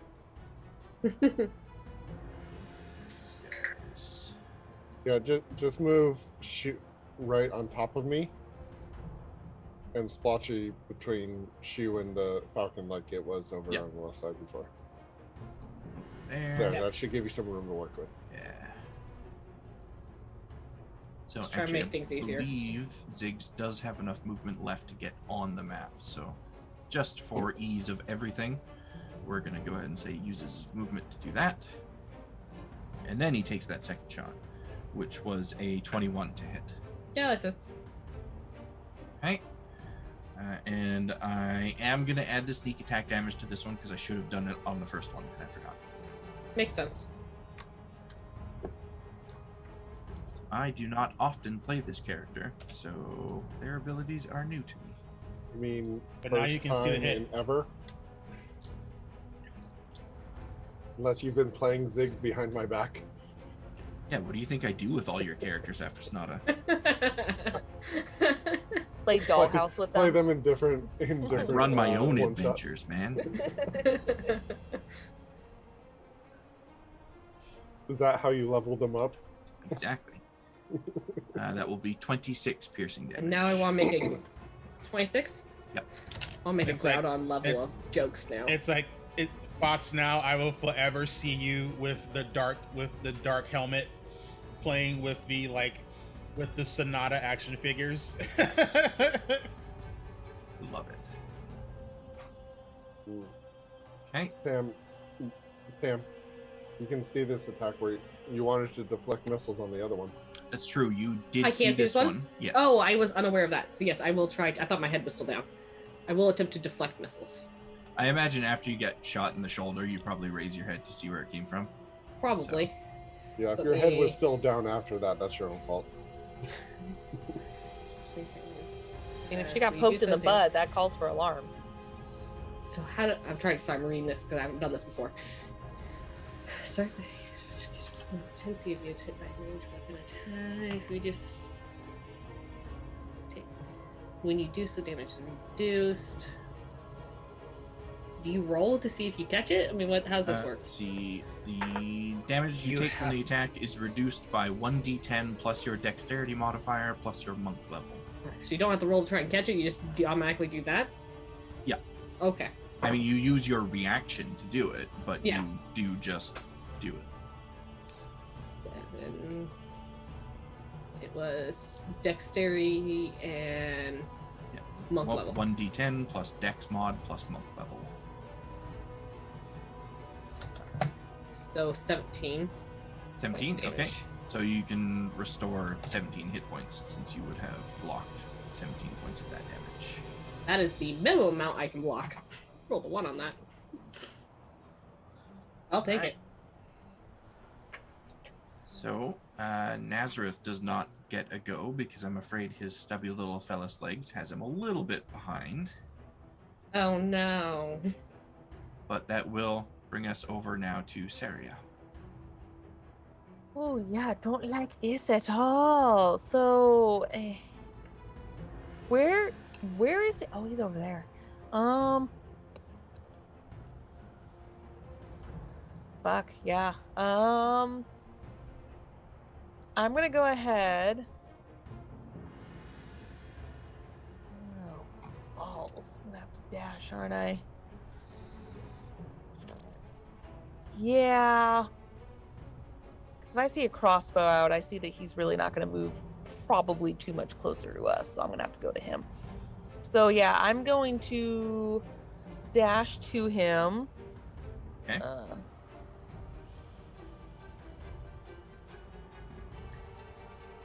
I think that was correct.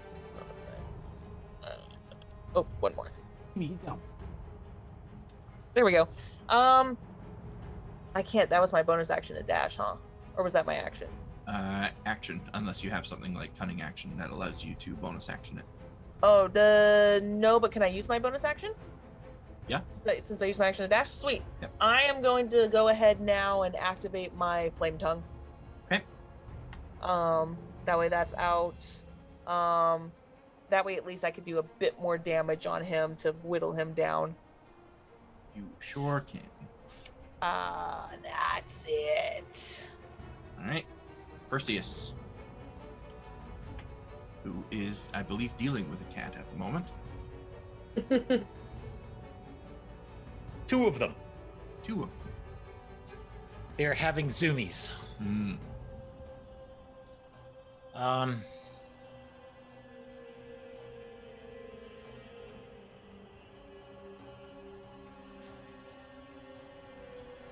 Where this shit is zigs. Right over here on the left side of the map by the wall. I can see the edge of it barely. 35 times 2 is 70. Yep. Yeah.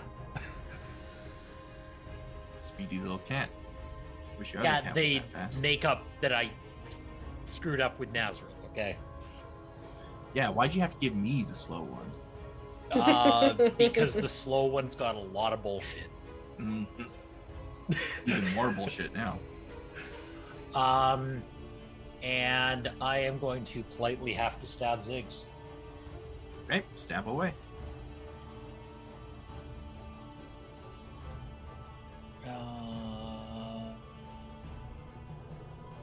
Sadly, no one's nearby, so this isn't as much fun.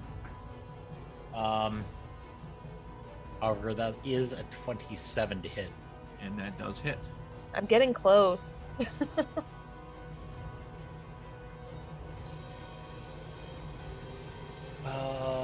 Yeah, it just means I don't get to do sneak attack damage. Sad.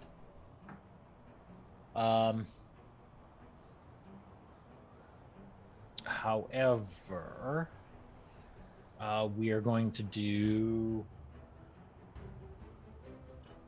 10 damage with the rapier. Okay.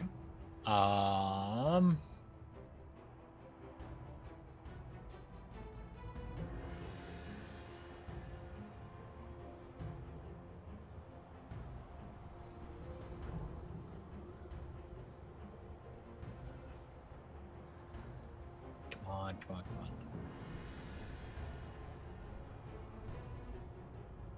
No, I have nothing I can do on the offensive. Well, he will take that 10 damage from the rapier.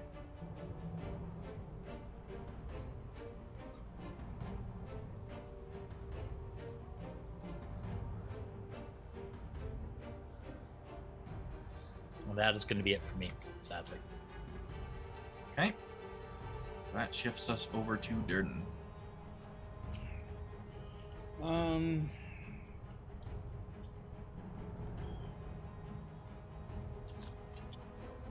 I am limited on my options because my 3rd level slots are all gone. You know what? I will. Can I target an object with the spell? If it... Yep. I mean, rules is written, not all of them can do that, but I see no logical argument to the contrary. Like, you should be able to target objects with spells. So yes. And then I want to firebolt Ziggs's crossbow. Okay. Is the aim here to damage it, to disarm him, or? I mean, I don't know if it's magical or not, but I know I don't want to go so far as to say I can disarm. That's up to you. But I at least want to hit it with my spell so it's non-functional. Okay. Yeah, go ahead, make that attack roll. Alrighty.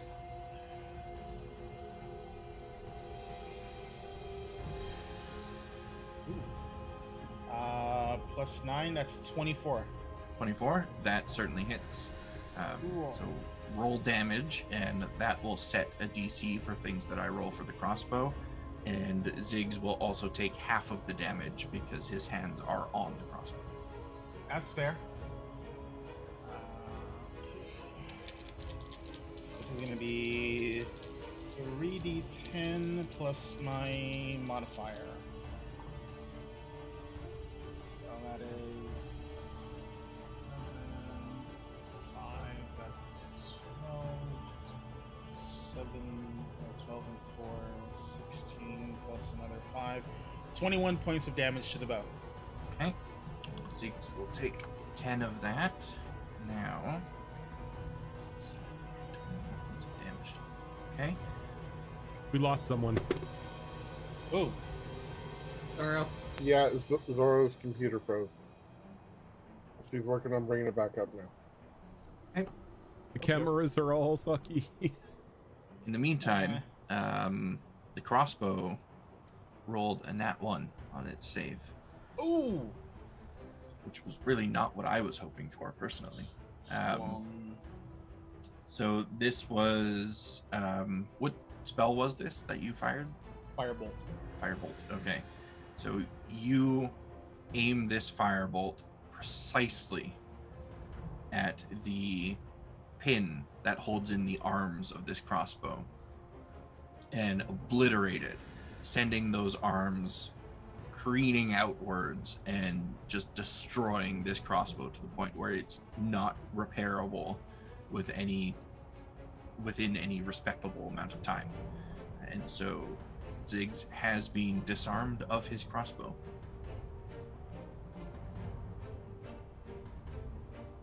I'm helping. Like, it's either shoot him in the face or shoot the bow. I don't know if he's actually really Ziggs or not yet. That's fair. So Zoro's still a few turns away, so we'll keep going in the meantime. Shu, you're up. So since Shadow Fox and I go on the same turn, can we take our turns simultaneously? Yeah. Your movement and his is simultaneous. And You're gonna should go for the wombo combo? Yeah, if you want to do combos, it'll happen. It'll all work out. Can I use part of my movement to climb on his back, Kage's back? Certainly. I'm gonna climb on his back. Gonna mecha Shiva this. What's the one I got from my friend that doesn't work? I'm taking my turn.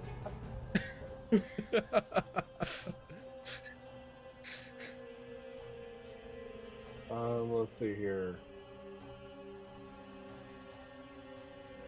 I'm just mathing things out, sorry. No worries.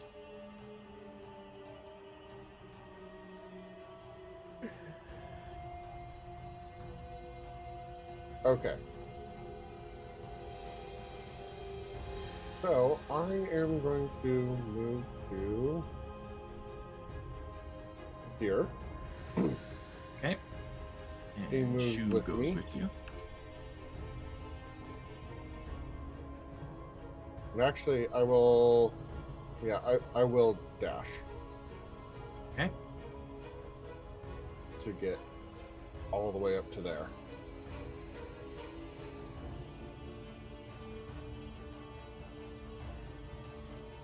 And let's see here.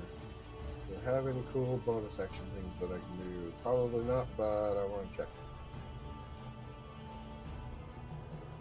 While he's checking, she was going to attempt to get all the way up, like, onto his shoulders so she can jump down onto Ziggs and try and smack him in the face. Okay.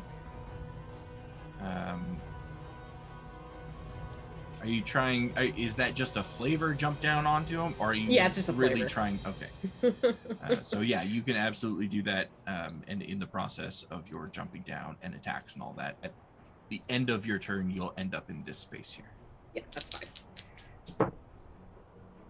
So the first one was a 24.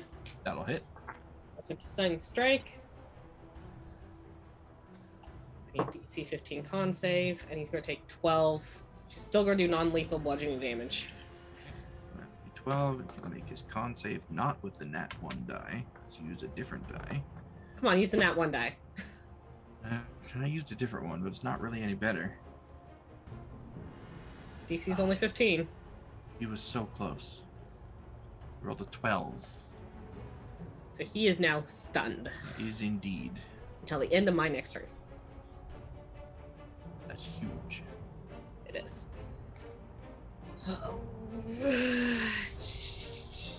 That will be the end of my turn. Okay. Well, actually, no, we need to knock him out, so I will take the rest of my attacks on lethal bludgeoning. Okay. One more set of attacks is They are at advantage 13. because he's stunned. pack tactics anyway. So 13. Does that hit him? I don't know if that hits him. 13 does not hit him. Okay, so I missed that one. I was probably falling at an awkward angle after the first punch. Probably. Yeah. I'm not going to flurry of blows, so that'll be the end of my turn. Okay. Okay. I am going to, as she does this, them taking damage doesn't knock them out of stun, right? No. No. Okay. Only thing that takes I'm them going out is to the end of use my next turn. Blood Maledict to do Blood Curse of Bloated Agony. Okay. That's a good one. So you're familiar with it, right? I sure am. Okay.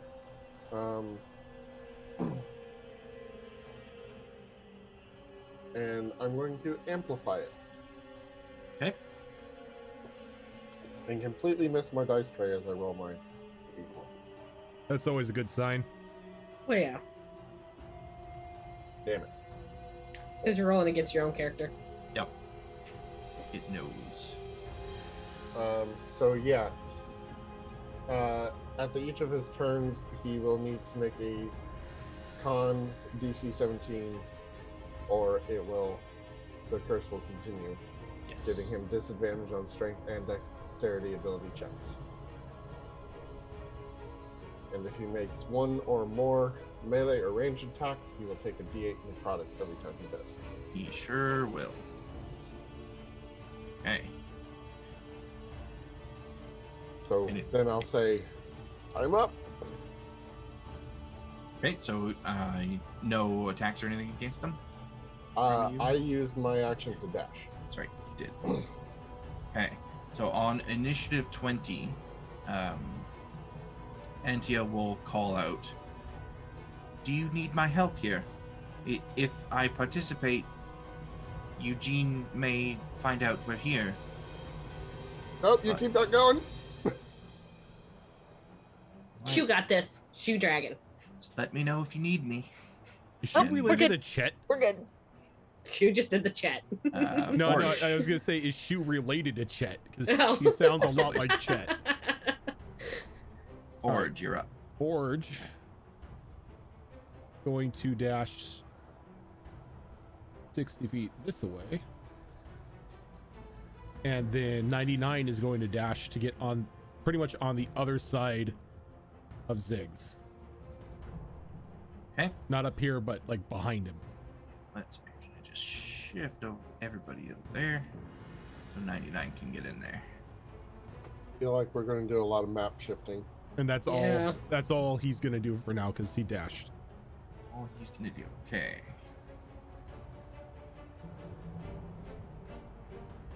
Saria, give me a perception check. Since you are the most perceptive one of the group. Okay. And is this my hearing or just Visual. perception? Just visual. Okay. Yep. DC is high, but I know you roll ridiculously high, so. I have a lot in my in my perception. I rolled low, 24. 23.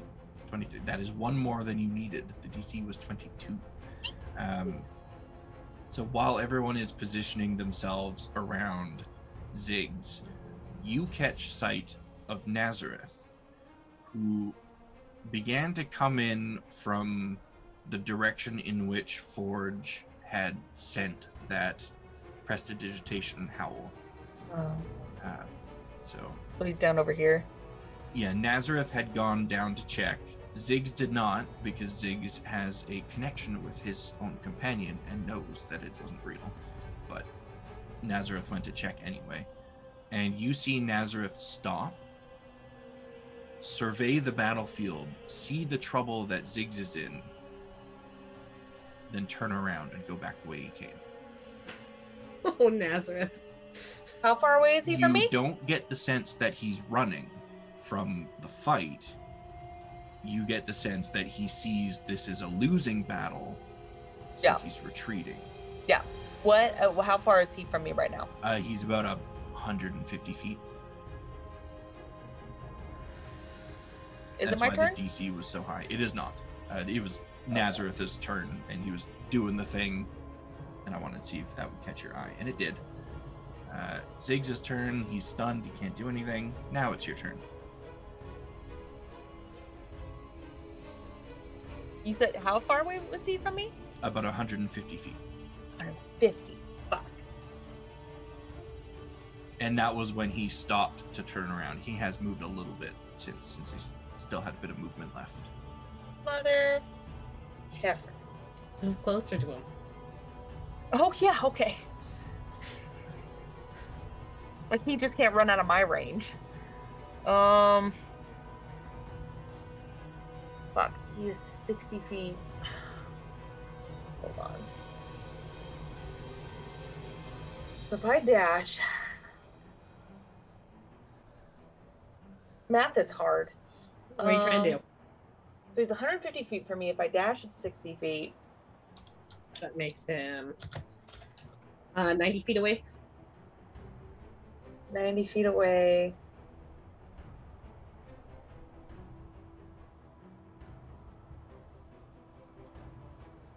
Give or take for the extra movement he did. Yeah. Give me a second. I'm looking through to see what I got.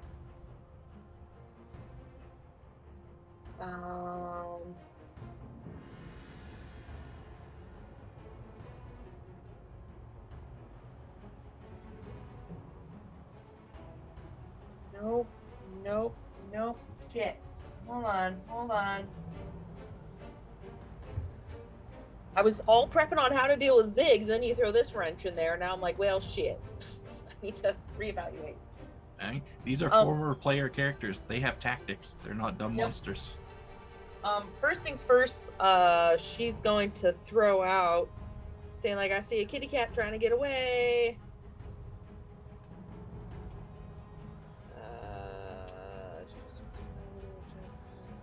No, that's not gonna work. Okay. Oh shit, this might work. Okay, hold up. I think I found what I wanted. Okay, hold up.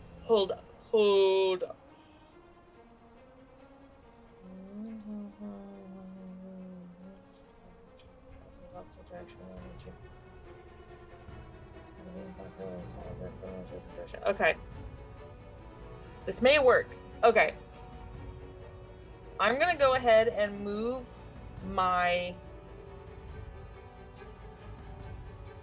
30 feet. Okay. This has a ridiculous range. So that would put you about here after moving 30 feet in Nazareth's direction, I assume. Okay, yes. So 150 minus. So you're at 30. 120 right now. Sweet. Yeah, I'm well within the range now. I'm going to cast Harrowing Hounds. Okay. Each creature in a 20-foot radius sphere centered on a point you choose within the range. So obviously, I'm going to have it probably a good 15 feet in front of him, at the direction he's going right now, is where the hounds are going to be summoned. He must make a wisdom saving throw. Wisdom saving throw. Not something that he's great at. You don't say.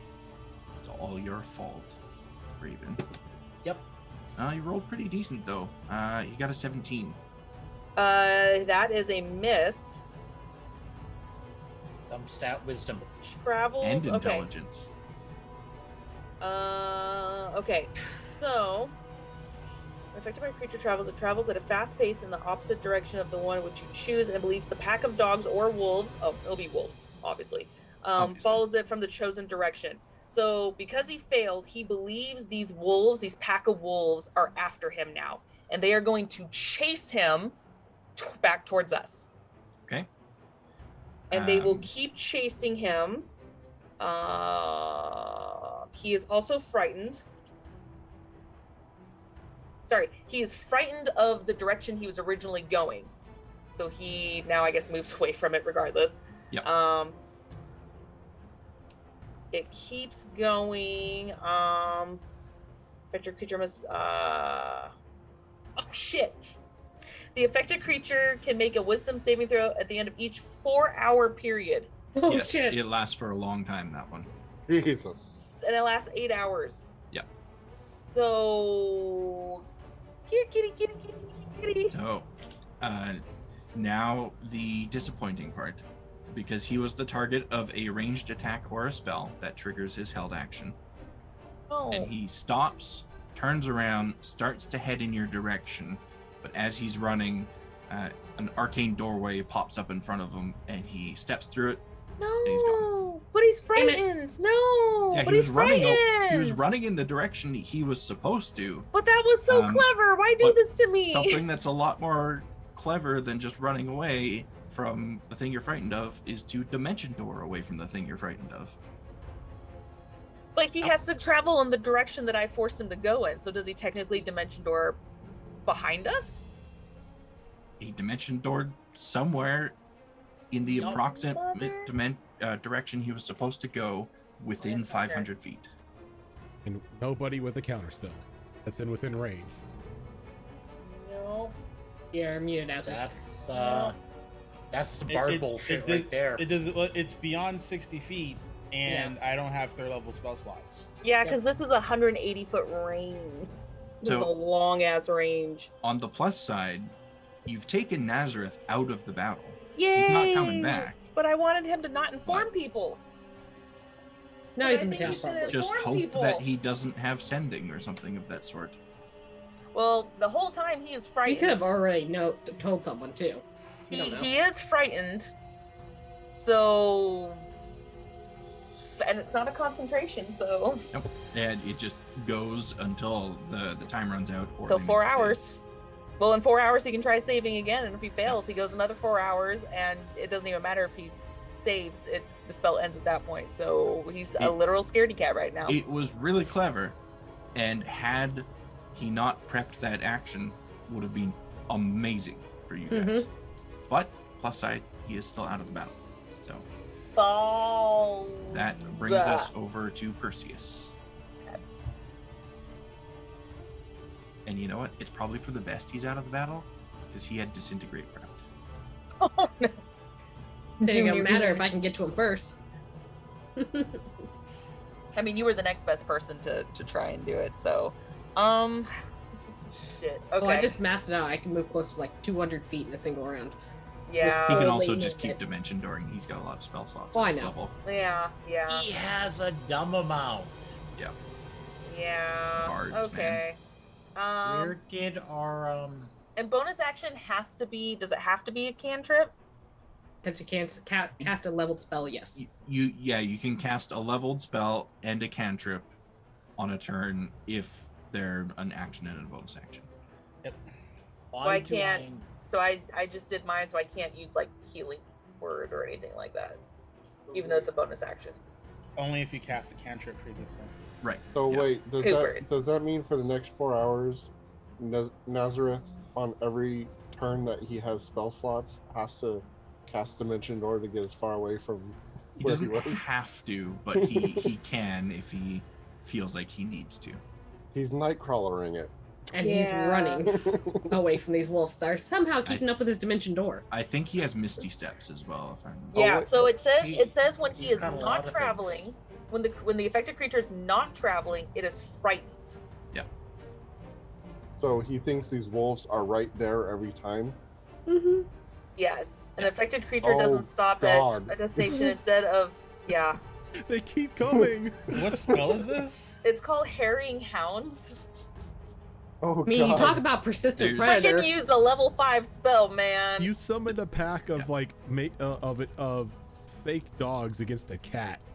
there's Can you believe another hound-related one that Yeah. you can combo with that makes it real nasty. It's It's in there. I mean, it fucked up my plan, but in a way, I guess it helps because now if he's like, I'm gonna go back to my Yes. master. At least now, when he stops moving, he's just gonna be shitting himself the whole time. So So Perseus, what are you doing?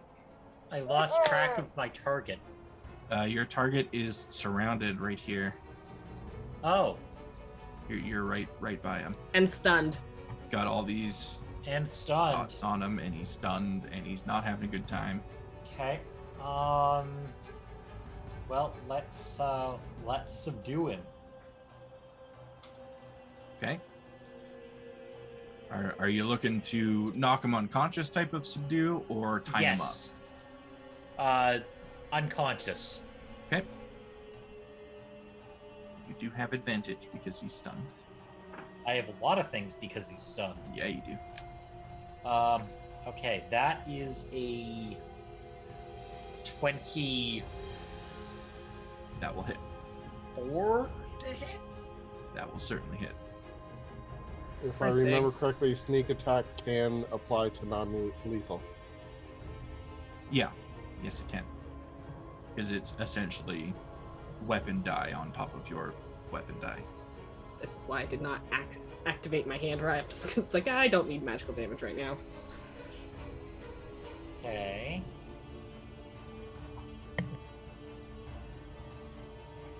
Kitten, I need you to move. Someone hold this. I'll have allergic reaction, but give it here.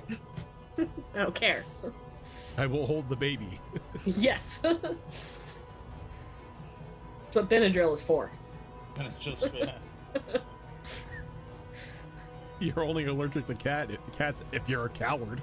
You know, I had a friend that did that exact thing. It's like, no, I love the cat too much to not just suffer. One of our old cats, the moment anybody would say, I'm allergic to cats, he'd hop in their lap.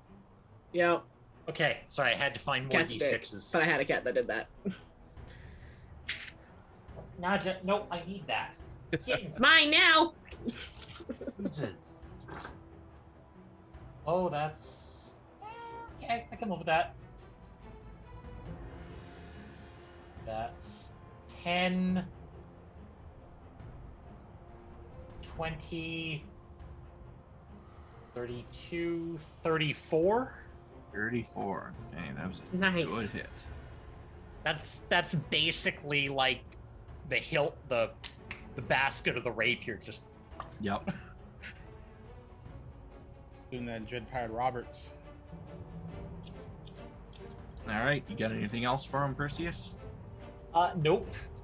All right, that brings us to Durden.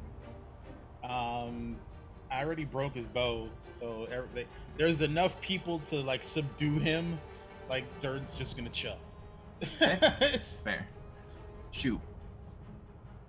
Who's going to attempt to tie him up? So I'd like to grab one of my mini ropes and tie him up. You've got the length of One of rope, my mini and ropes. he's stunned, so Free he can't ropes, man. resist. Yep. You can freely tie him up. Give me a survival check to see how well you tie him up. That's decent. That's decent. That's a 17. 17. Okay, that will be the DC if he tries to escape. That takes my action. I It does can't indeed. do anything else. So, yeah, that will be the end of my turn. He is no longer stunned. All right, no longer stunned, but is restrained by the ropes tying him up. Kage, you're up. He also has the blood maledict on him, so Yes, he is for an hour, because I amplified it. For an hour, he will be at disadvantage for strength and dexterity checks. Yes. But I'll look down at him. So, you're one of Forge's friends. Sorry about this. Conk. Okay. Attack away. Conk.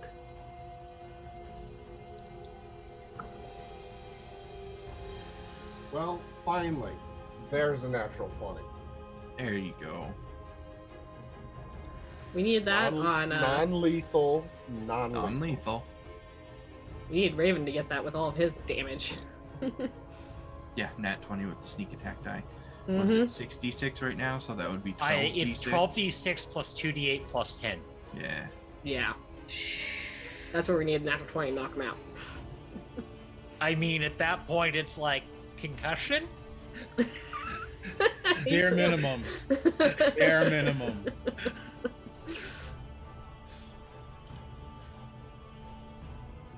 I would not want to take the wire basket hilt of a rapier to the side of the head for that Nope. kind of damage. No. Nope. Is he still up? We'll find out after Kage's attacks.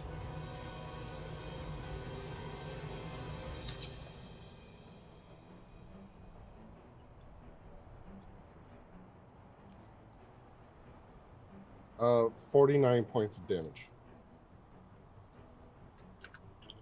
Okay, that is some hefty damage. He's looking real hurt, but still conscious. Second attack, also non-lethal. Yep. 16 plus large numbers. Yeah, that'll hit.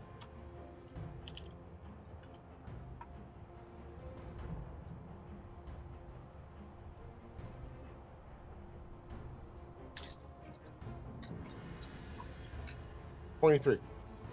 23, okay. Another round of that and he'd certainly be down. But he's not. Not yet. He's Damn it. hanging on. He's about to be. Yeah. Forge is about to bring down the hammer. Yeah. Forge is gonna walk over with his eyes are gonna like kind of like change to like a very soft blue, given like a very apologetic tone. I'm sorry, buddy. He's gonna take it and just bring the hammer down on his head for non-lethal. Okay.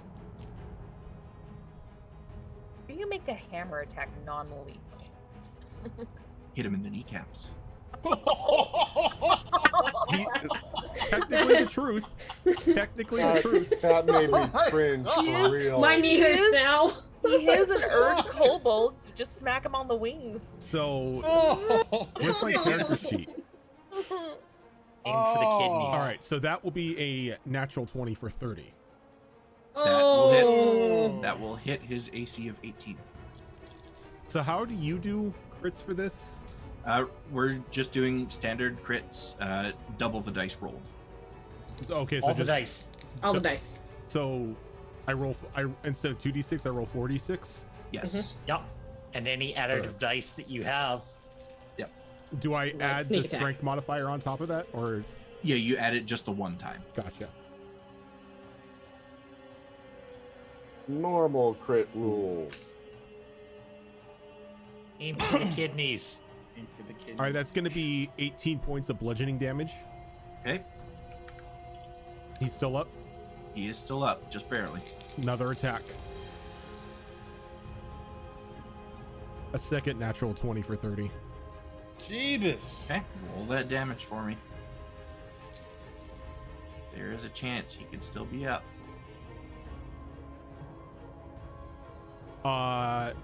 20 bludgeoning damage. He is not still up.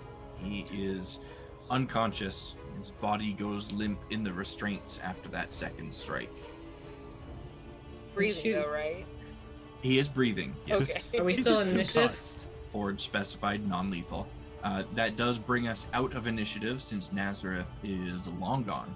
She would like to drag him over next to Splotchy, so that Splotchy's body heat can help keep him warm, and then also bury him in the snow, doggy style. Easy enough to do. And once after she's done burying, Forge is gonna yell out gates now, and he's gonna start running. She will take off after them. I mean, As Saria's running back to the group, she's gonna be like, well, I don't know where the fuck the cat went. Just teleported away, but I can guarantee that he won't be bothering us. Like, Let's at just all. hope that he hasn't given away our position. Well, if he does, at least he won't be joining the fray. So you all book it to the gates.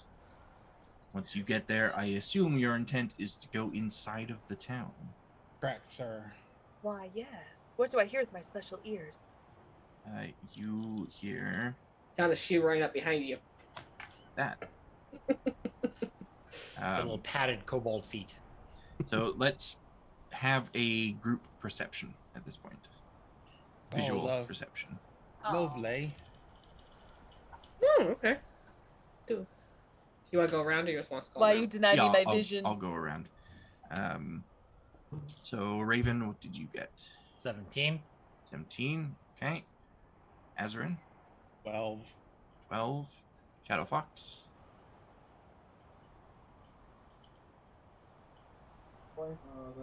You're muted. You're muted. That's going to be a 17. 17. Okay. Tam. Natural 20 for 23. Nice. And I should even ask, but Zoro. I mean, I rolled low, but it's a 19, but I'm sad it was low. It was only one failure. The rest were successes. So. Wait, did everyone say their numbers? Oh, I missed you, Forge. didn't I? Yeah, I think you missed. Forge. I think you missed me and Raven. No, I got Raven. No, at Raven the- was the first. start. Oh. Forge was a 21. The camera reorientation screwed me up Sorry. there. Sorry. That's okay. It's still same thing. All your Only one fault. failure. All the rest are successes. So, as a Thank you, group, computer. you get a pretty good eye on your surroundings. And as you proceed into the town, you see that the town before you looks much like most northern towns you've come across. The shops and houses are made from sturdy logs, and light pours through frosted windows onto the makeshift streets. The occasional lamplight floods the path before you in a warm, welcoming glow. And a shallow ditch appears to run the perimeter of the town just inside the wall, occasionally jutting out to wind between the roads and the buildings. The only thing that really seems amiss is that there isn't very much activity in the town, at least not in the area where you stand. But it's not to say there isn't life. You do see the odd person here and there peering through their windows or cracking their front doors to get a good look at you.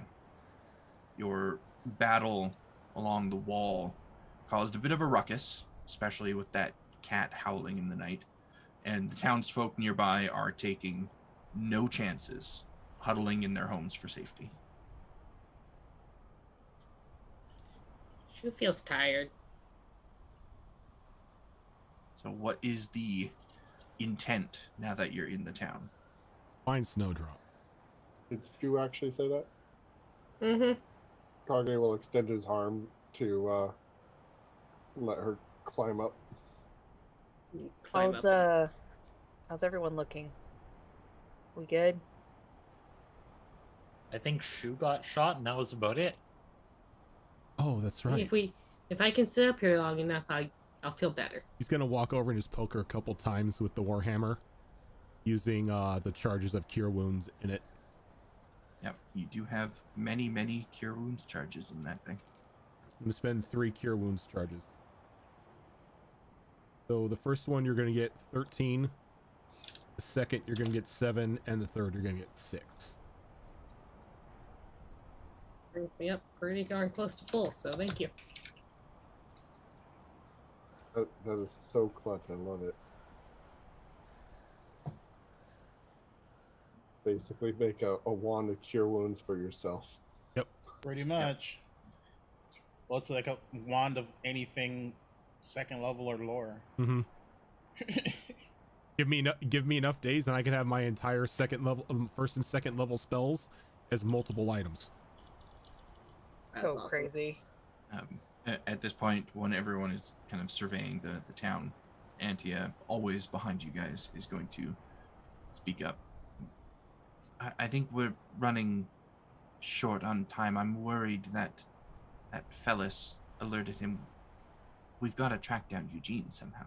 I agree. We don't have much time to wait around. Who knows what other eyes he has in the town. Do I see the little Fellis tracks? Since we were by the gate where he was kind of standing guard at one point anyway, do I see Fellis tracks? You don't see the tracks going into the town. No new tracks, anyway. The ones that are there are fairly old. They've kind of been filled in a little bit by the fresh falling snow. If you would allow me to be a bit reckless, I believe I have a means to find him. I mean, I had a backup in case the cat did see him that is not quite as loud. I can literally track the tracks. Well, let's...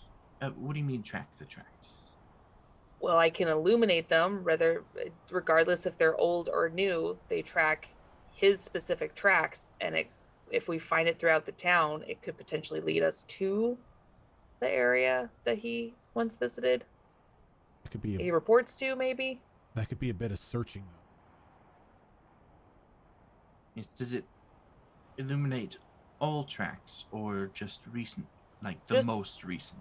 Just the most recent and the tracks that I touch. Have you touched Eugene? No. I just meant if that cat or that other kobold took orders from them at one point, or if the cat even reported back, I can at least follow his most recent tracks. In the meantime, I'm going to send up my familiar to circle. Okay. And he's going to look over at Antia. Yes.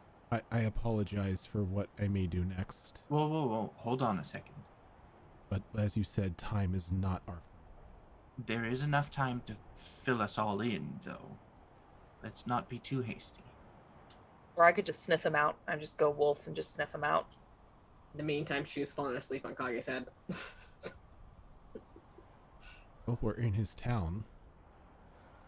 Why not make some noise? Because we don't want to give him the opportunity to run if he hasn't already. But he said he ran from me before. He has run from me before, yes. But he hasn't run from me.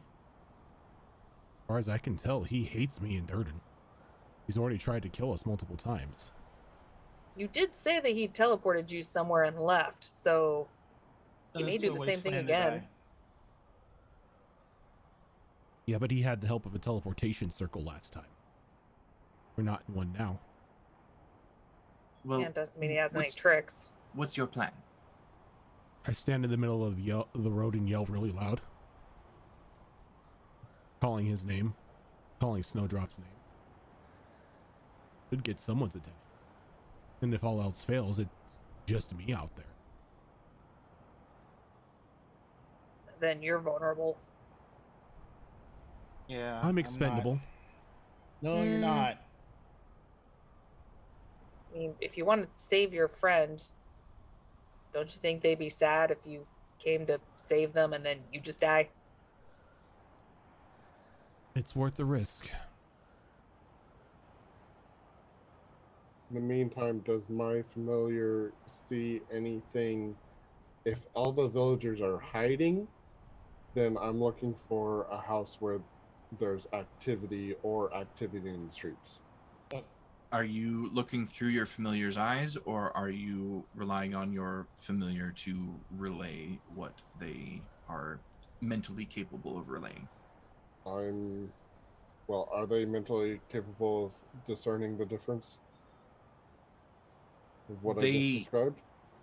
Kind of are. I mean, it's not like conversation type of communication, so it's going to be more feelings that are relayed to you. Okay, so then I'll do it like Durden did before, where if it sees something, it lets me know, then I look. Okay, so it flies around the area, and much like the description that I gave when Durden's familiars were out, it doesn't really see anything that's out of the ordinary for just your standard town. There is some movement in parts of the town. It doesn't look like, outside of the area that near where the fight happened, it doesn't look like the town is like in lockdown or people are hiding or being sketchy about their movements. It just looks like regular people in a regular town. And getting frustrated, I'll switch to me being visual and distinctly like fly around in a grid pattern to try to figure out if I can see anything. I mean, same thing. There's nothing that really stands out and says, here's your target, or here's a place neon sign going Eugene? Yeah, there's no big neon sign, I'm afraid. Eugene's bar. Eugene's place. I am very much liking the idea of Saria trying to literally sniff out Eugene. I mean, you do remember his scent, right? I do, but it's been a very long time. So, Antia, if you have something more recent, it would be most helpful. Otherwise, I can do my best. I have no problem with that. I mean, I suppose I could always use a find the path spell again, but I would have to drop something else that I'm concentrating on. That find people? If what you're concentrating on is helping us be shielded, I would rather just me try to sniff him out. And chances are he already knows we're here. All these people know we're here.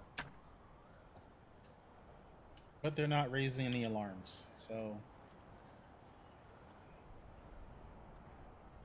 I want to use that memory stone that showed Snowdrop writing that letter to see if I can't notice anything about the house or the outside that would give us any sort of indication of where they may be. Didn't you give that back to Antia? No, she didn't want it. It was the other three. Yeah, it was her. Yeah, she didn't want it. It was the recording stones that we stole from her. That I took from her. Her journal that you essentially took and then read out loud for It's everyone fine. I still have copies of the journal. Yeah, you can look into Shabira the stone. has a lot of them too. Unfortunately, the windows in the cabin-like structure that the vision takes place in are all basically blacked out. When this moment was captured, it's like it captured only this room that it was in. So, I mean, it seems like a log cabin type structure, which would match with the houses in this area. But aside from that, there's nothing about it that really says, you know, it's in this type of location or it's in that type of location. That was pointless. All right, we need to do something, and we need to do something fast. Durden's looking at Saria, you know, like... Sniff him out if you can. If not, I'm plan Bing it. That's sounds good to me. And I'll go ahead and shift into my direwolf form. Okay. Your noses are better than one, right? And yeah. I'll shift into fox form and she's gonna fall flat on her face. While sleeping. Thanks. Yep. And actually, I want to. No, no, good. I'm good. I was gonna do something beforehand, but I'm not gonna do it. Yeah, I'm gonna go ahead and try sniffing the air, sniffing the ground, try to pick up any faint scent of him, and try to follow my nose. Okay. It will be a really high DC Yeah. for you because it has been a very long time since you've had his scent directly. Yep. Kage, I never forget the foul odor. You can make the roll as well. The DC will be lower for you because you have smelled him more recently than Saria has. Yeah. So you can both give me those respective you don't rolls. have to remind me, man. And I believe you're both at advantage for them as well. Let's see here. And just to remember, it's off of my perception, isn't it? Because it's my wisdom. For you, it is, yes. Yeah, because it's my wisdom and charisma. Okay. Yeah. Which is, let's see here. I forgot. I have the same stats practically as the wolf, so it didn't matter either way. Okay. So you said disadvantage for me? Nope. Well. Or technically it would be a straight roll because I have advantage on smell. It's still at advantage. It's just a higher DC for you. Oh, okay, got it. Okay, it's not terrible. That is a 16. 16. Okay. Mm-hmm. You sniff around the area. You know the exact scent that you're looking for, but try as you might, you cannot locate it here. Okay. Kage, what did you roll? Rolled a natural 19 on the die for, well, I guess that's redundant, for 24. Okay. You sniff around alongside Saria and at one point kind of split off from each other. And you think you may have caught onto it heading northward on the road that you're on, but it's really, really faint, and you aren't 100% sure that it's his scent. Would you also allow me, because of what I know Snowdrop is, to either roll again for smelling Fae, or either use a new roll or the same roll just rolled over for the scent? I would say no, because you haven't smelled Snowdrop specifically before, and if you just did a general Fae check, all you'd smell is Antia. Oh, okay. That is totally fair. All right, so I'm gonna run up to the group, paw at the ground, and then do the very classic pointer dog. And that way. I assume we can still communicate with each other. Oh yeah. Like, did you find anything? Yeah, obviously. Over that way, it's very faint. I'm not 100% sure, but I think it's over there. Better than nothing. Let's go. Forge is literally on Kage's heels. And I can communicate with Antia in human form, so while she's in human form, so I'm just gonna be like, let's fade, but let's go.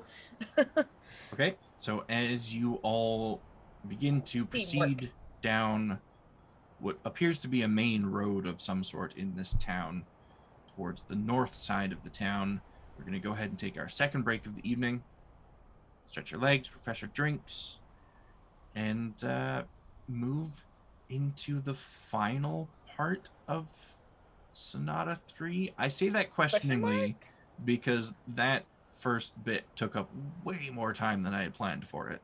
So we'll see. Sorry. I mean, how many of us have work tomorrow? I mean, we can kind of run long. I'm just saying.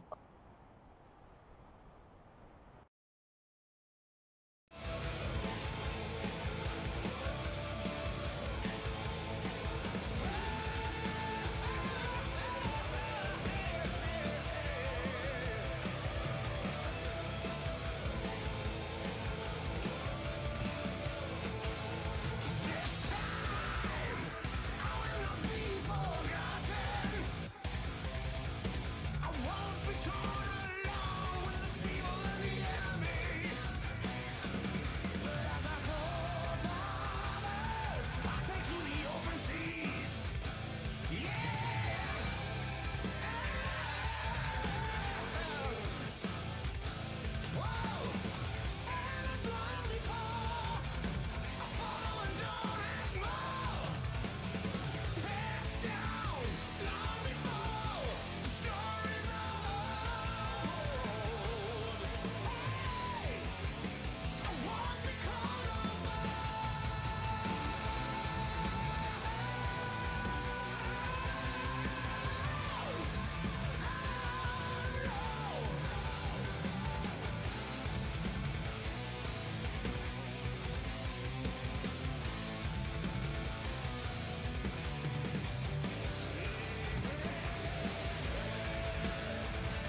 we are back. Welcome, Raiders. Oh, hello.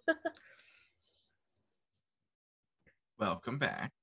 ADH Adventures. Thank you for the raid. Clever name. Mm-hmm. Yeah. Lever. Yeah. So, Kage has managed to catch a scent and is leading all of you further into the town. You follow this track for quite a ways until eventually the road comes to a T. I need Kage to give me another... Oh, never mind. He is briefly AFK. Yeah, he is. He can hear us. He's just not here. Do you want me to roll to see if I kind of pick up the scent now that we're kind of sort of on it? Sure, you can give me another roll. Okay. Oh, that's way better. That's way better. That is a 29. Sorry, 28. 28. Yeah. Okay. I can count. That's surprising. When I set the DC of 28 for you, I didn't expect you to actually hit it. So I rolled a 19 on the die. You do manage to catch the scent. It doesn't quite smell the same as the scent that you were looking for. Like, it does have that unique property that allows you to identify it as likely Eugene's, but something about it is different. Something has changed with it. He's altered his lichen stench. Okay. And you find this scent leading you to the left on this T intersection. Okay. I will go ahead and yip, letting both Kage and Anita know that I think we're on the right trail and veer left. Okay. So as you all make your way through this town, it's a little bit surprising for a place where a supposed man of evil resides. This town is very unassuming. There's no darkness creeping around every corner. The streets and buildings are well lit. Silhouettes of people are seen through their windows. And it just the silhouettes, they tell tales of ordinary families doing ordinary things in an ordinary town. And as you continue onwards down this road, you eventually come across a building that the scent is pointing you to. It's a building that may very well be the destination that you're looking for. It's moderately sized, with a peaked roof and skinny pointed bell tower on one end. And the stained glass windows adorning its sides tell you that this is or was likely an old chapel of some kind. Are we within 90 feet of it at this point? You can be. Okay, yeah, I want to get close enough to have my ears perk up, and because it's still well within the hour of me having the bat sense, I want to see if I can hear anything inside. Okay. Give me a perception check.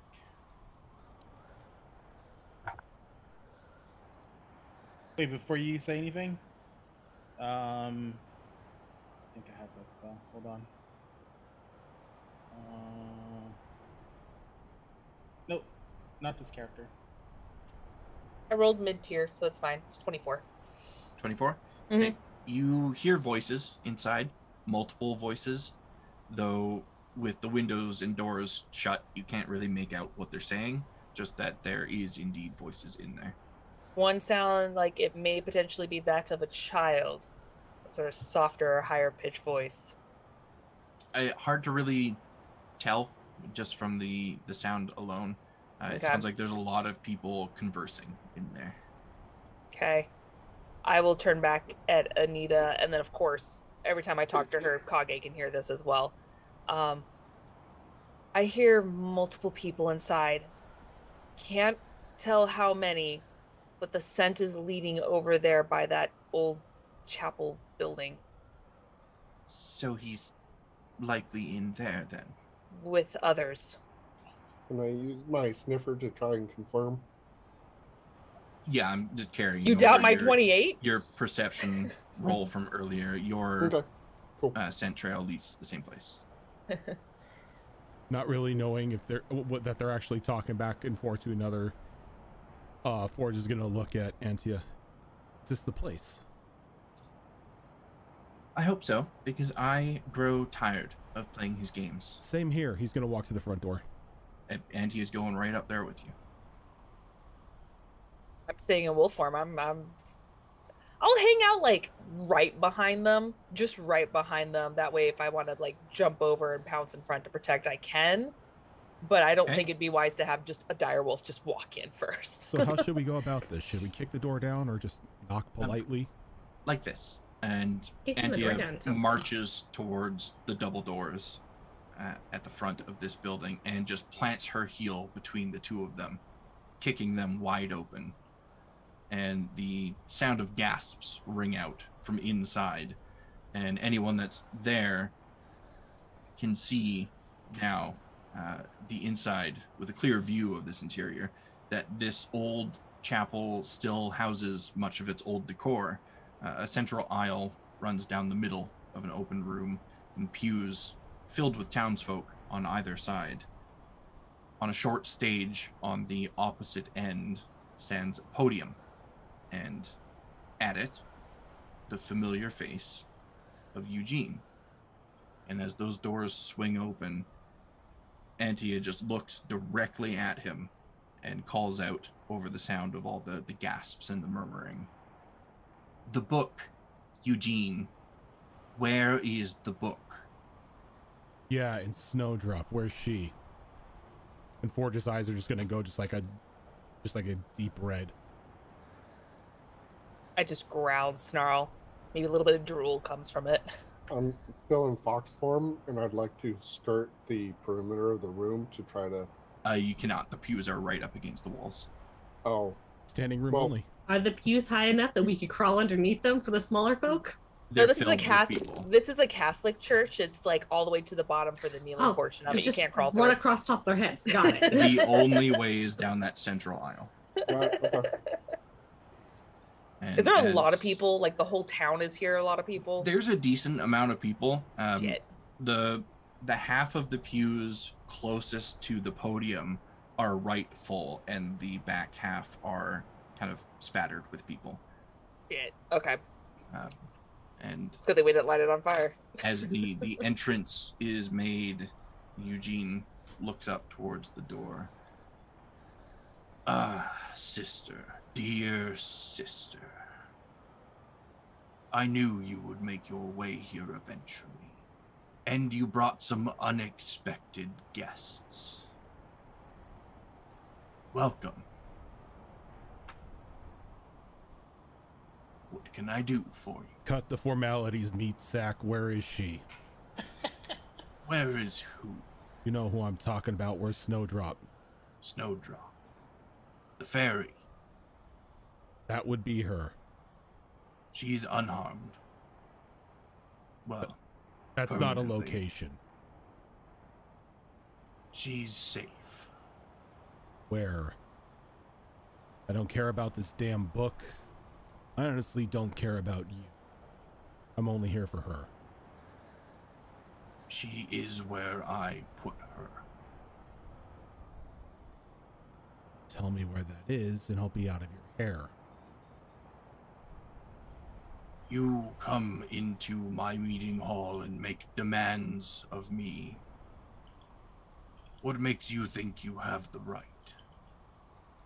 Well, you can tell us now, or you can tell us after we turn your skeletal structure to paste. I don't care which one. One way is just faster, and then you can just deal with your sister as you see fit. As soon as you say that, all of the townsfolk in the pews fill up that central aisle so that they are obstructing the path between you and him. Let's not be hasty. Hiding behind shields again. Whatever do you mean?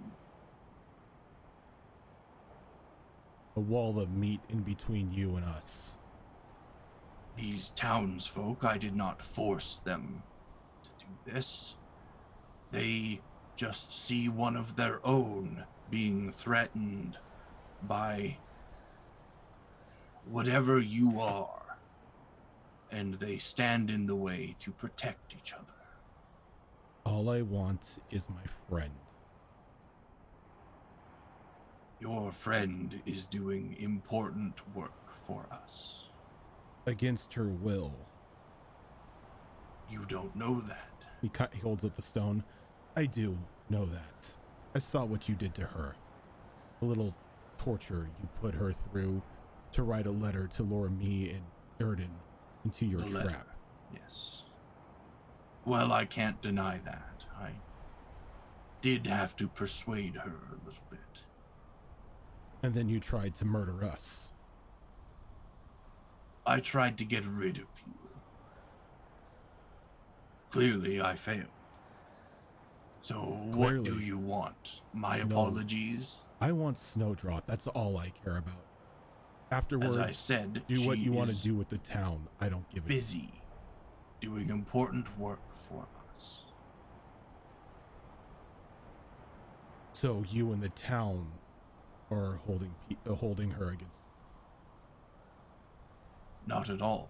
The townsfolk are just doing what people do, living their lives, making a modest wage, their menial jobs. It is not a glorious life, but it is a life for them, and they are intent to simply live it. And what are you doing with her? Or I should I say, what is she doing for you? She is lending us her unique abilities. I would like to talk to her at least.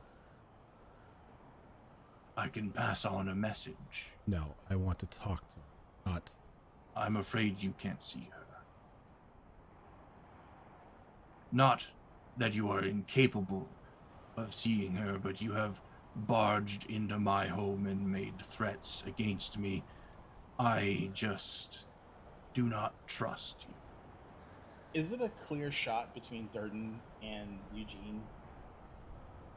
I mean, not body wise, but I mean, like, can I see his like body on top of that vestibule he's standing on? You can see like from his chest up. Well, because he would probably be up a couple steps, right? Fairly large podium, and it's solid wood all the way down. So mechanically he has like 3/4 cover, but yeah, you can see from his chest up.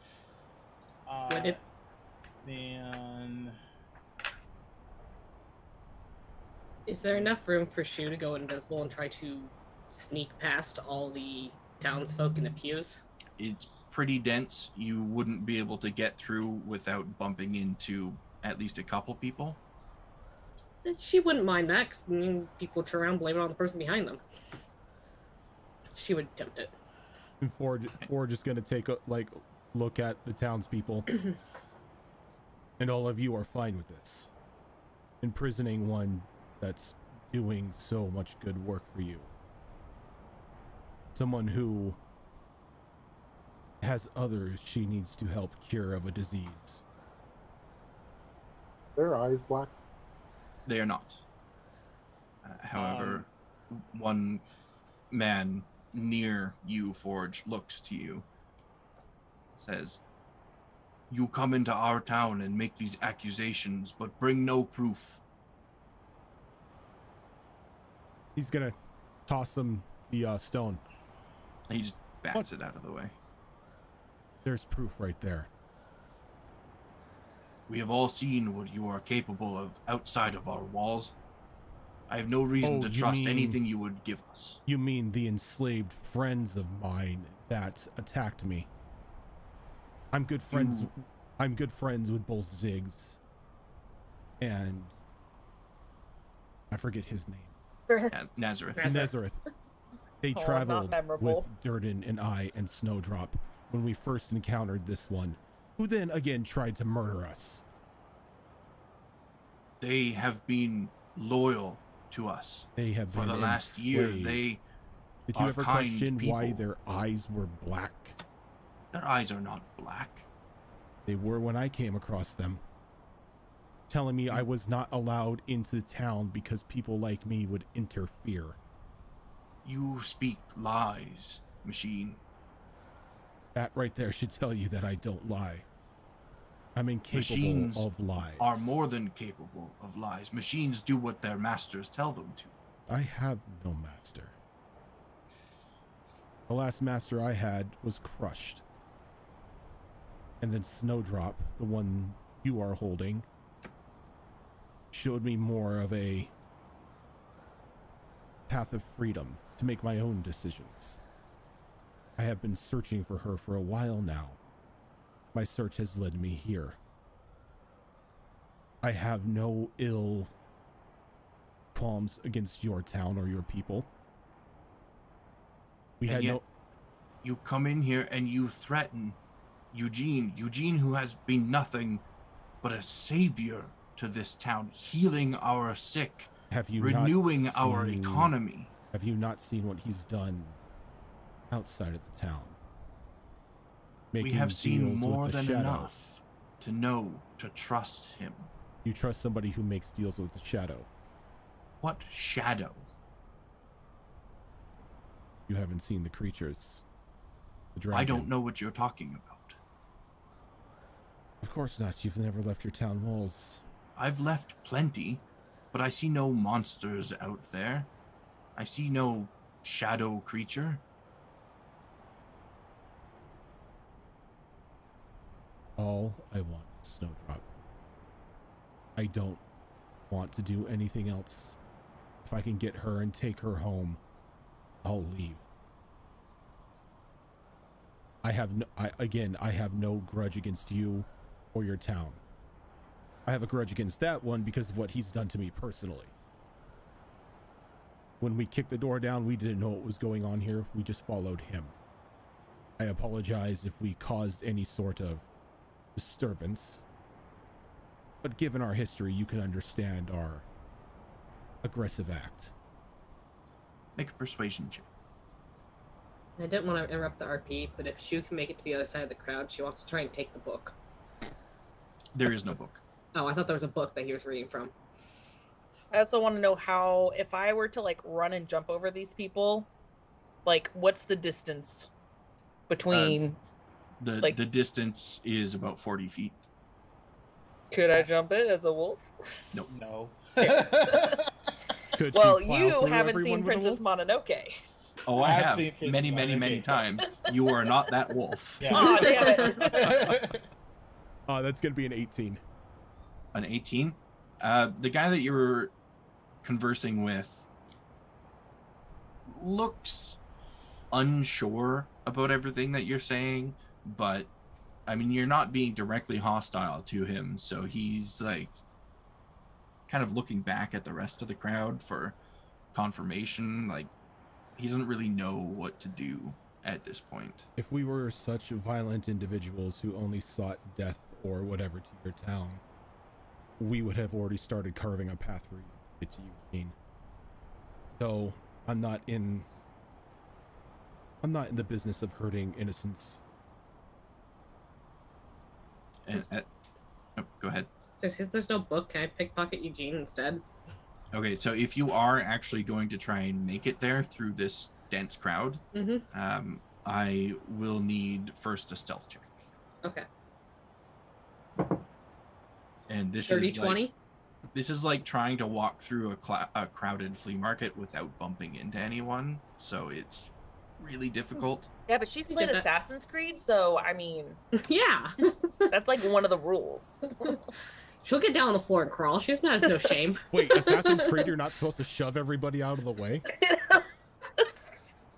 I thought that was the whole point of the game. Show me a playthrough where somebody goes through without shoving anybody. Oh, Well, that's no, like I couldn't master that for the longest time. I'm like, I'm just fucking running. I don't care. Oh no, Yeah, I yeah, accidentally just screw shoved everyone. my knife in the throat of this villager. Yep. That was a dirty 20. A dirty 20? Okay. You get about halfway into the crowd, and you kind of get turned around and lose where you are. All you see is people. You are bumping into them. They are bumping into you. You're getting shoved around. You kind of duck down to maybe go between their legs. And as you do, you see there are also children in the crowd preventing you from squeezing through the legs. So you're just kind of there now in the center of the crowd, not sure which direction to go. Lucky I don't have any third level spell slots. Fireball. And at this point, Eugene kind of knocks his knuckles against the podium to get the attention again. I understand your request, but it is not one that I can grant at this time. You don't understand shit, werewolf. Oh, hi, Durden. Pardon me. Werewolf. You know, exile from your pack because of your shitty ass bloodthirsty behavior? Or did you forget that before we kicked your monkey ass off that cliff and you made a deal with whatever the fuck brought you back to life?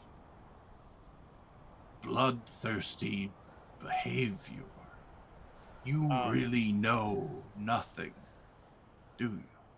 I know the trail of bodies you left in Winterclaw. I was not exiled for that. I was exiled for what I uncovered beneath Winterclaw Keep. Enlighten us. Or don't, Eugene. I think that's enough. Oh no, I actually want to hear this. Wolfhead turn around. What did you uncover? He holds his hand up in the air next to his head, and a book apparates in it. This is what I uncovered. Secrets that they wanted to keep buried because they thought it was better for everyone. Book, little Antia. That book is why I'm here, and I would like it back. What's the book? What's the secrets? You haven't been using us, have you? No, haven't. I don't know the entire contents of that book. I just know that I have to get it back. Is he loosely holding it in his hand? He is, yeah. I'm gonna have like one of the familiars I still have, because it's been less than 2 hours still, right? Yep.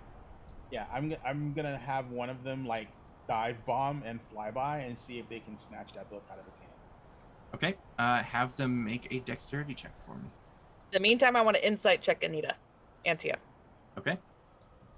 And I would like to try and climb up one of the pews to try and orient myself for a direction. Okay.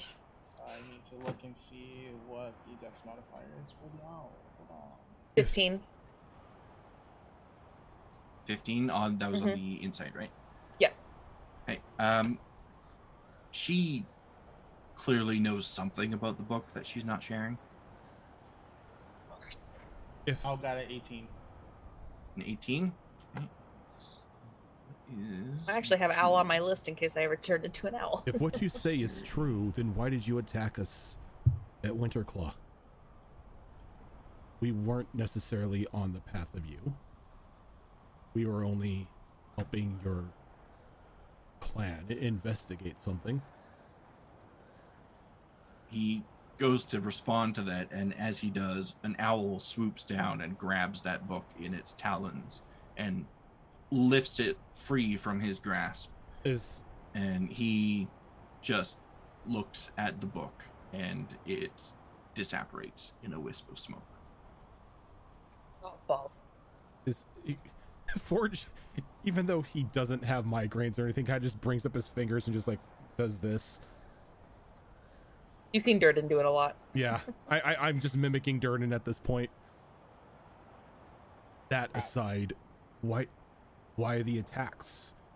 why the attempts to get rid of us at the teleportation circle. For all we knew, you were dead after splatting off the cliff. Yeah, I wasn't even a part of this whole thing until you tried to kill the rest of us.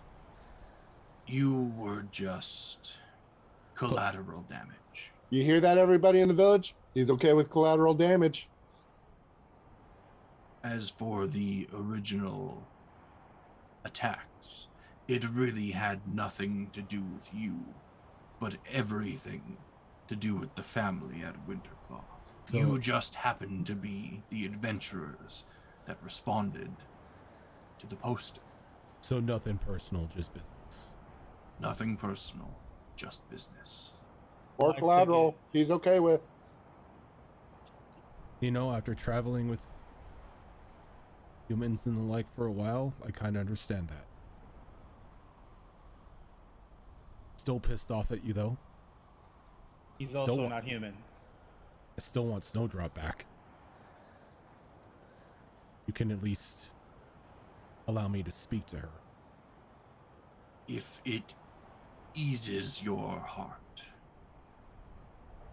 the most I can do is offer you my assurance that in time she will be released unharmed. I want to insight check that. Okay.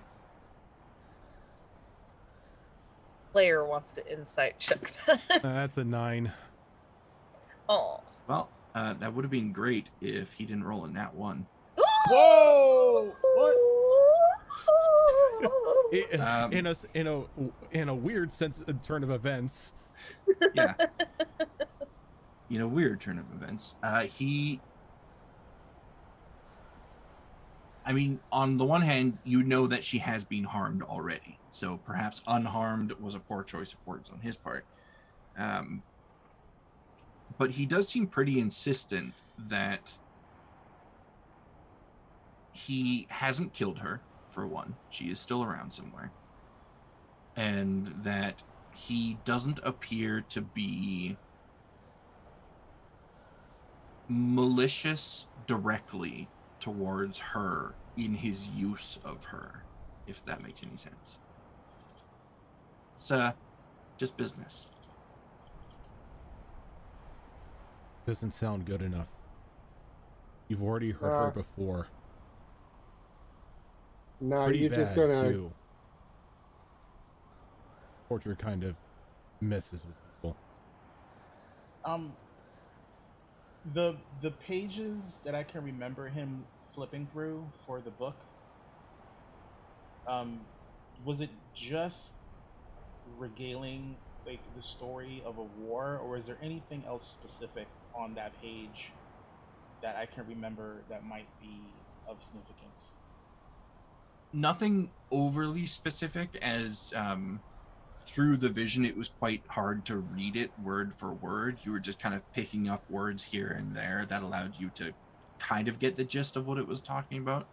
The only odd thing about it, again, is that it seemed to be referencing all of this stuff as though it was a current event rather than writing about it as a past event. Then I'm going to recite what I can remember in Celestial out loud. And then when I'm done doing that, I'm going to say, and still in Celestial, so what's the meaning of the story, werewolf? And he's going to look quite shocked at this. This definitely caught him off guard. Where he quickly kind of rights his posture. Where did you hear all of that? I don't know. I heard it from someone who likes to give little girls bedtime stories. Give me a perception check. That is +4, correct? Yes. That is a 7. Okay, so as you say that last part, you give the crowd a quick scan, and you actually spot that little girl in the crowd closest to the stage, just kind of off to the side a little bit, with a woman holding her hand. They're still in the crowd, but they're like just on the edge of it. Oh, so then he'll address them in common. So he's gonna look directly at them. You two, the woman and the little girl you're holding on to. You know he's a werewolf, right? You're okay with him being in the house with your daughter late at night on a full moon? And the little girl just kind of wraps her arms around her mother and like buries her face in her stomach. She's not very tall. I didn't give you permission to address my family. Yeah, when'd you get a family, werewolf? Are they lycans like you? So it's fine when you go to defend your family, but separate me from mine? My patience for this is growing thin. That makes You have two of my us. terms, you can accept them, or you can leave. We're not Was going she able anywhere. to orient herself and get back to the group? Give me give me a wisdom check. 11. 11, you think you're oriented to the point where if you moved forward, you would come out by your group again. Okay, she'll move that direction. Still invisible. Okay.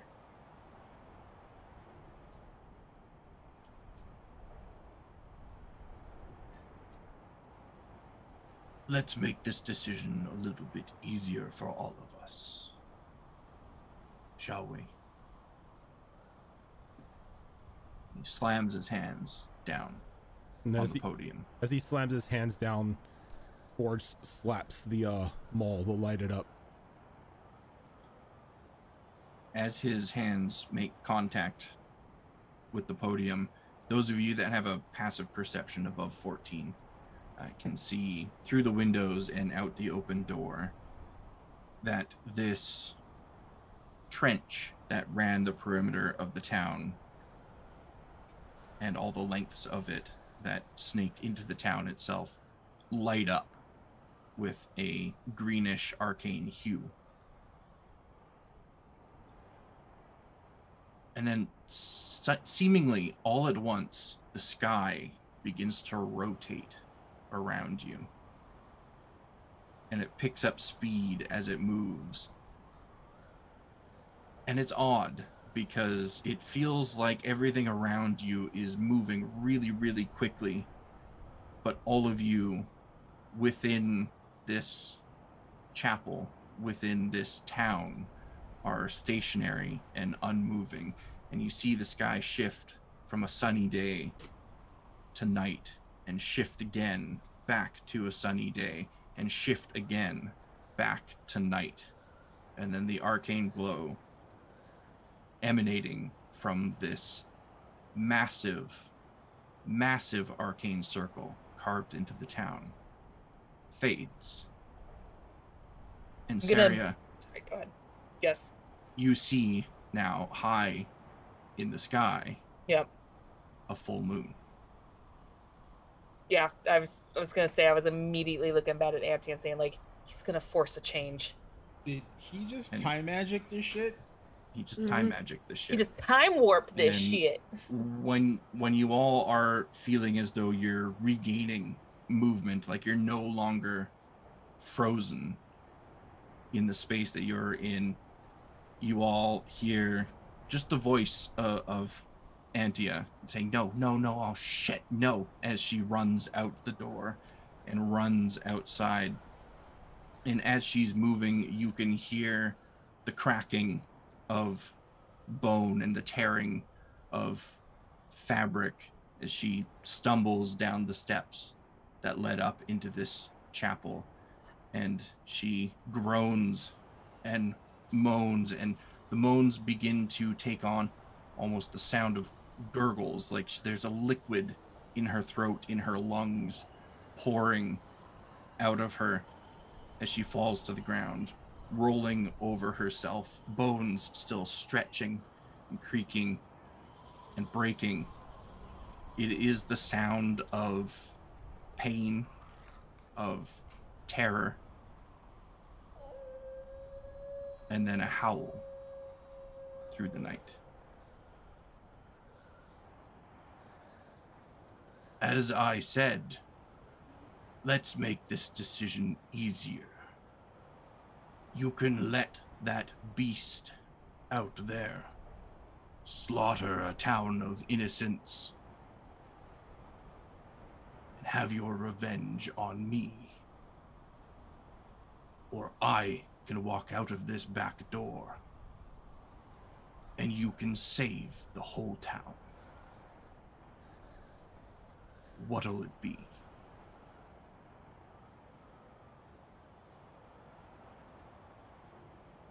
Did you see that? Your saver? Just put your entire town at risk. We'll meet And again. Ass. He's not shifting, is he? He is not. As Motherfucker. Forge is gonna like look up at him, sort of give him like a respectful nod. We'll meet again. And he's gonna turn on it. He's gonna turn around and start heading outside with the hammer up. Durden is going to like close his eyes, and in Celestial, he's just going to go, I need a judgment call because I'm kind of okay with collateral damage if it means we stop the shadow. Give me a religion check. I think We're gonna murder hobo a town. not murder hobo. No, it's not us murder hoboing. That's all him. Well, it's all Antia, technically. Yeah, but it's his fault. If he would have left well enough alone, it wouldn't have happened. That is a flat 18, no bonus. Flat 18. Okay, so as you stand there for a moment and these thoughts run through your mind, you close your eyes. In an instant, there's this sound, this feeling of a drum being struck in your mind. And as that sound reverberates through your head, the vision, the same black tendrilled vision that you've had twice now, flashes for a moment, and you're looking through Eugene's eyes at yourself, and then it goes dark again, and the drum beat happens again, and you see a room, dark and hazy, motes of ash floating through, and then the vision goes black, and then the drum beat again, and you're outside peering through the window of a house, looking at large white werewolf tearing through the townsfolk. It goes to black again, and you open your eyes. You have no idea what to make of the vision that you just had.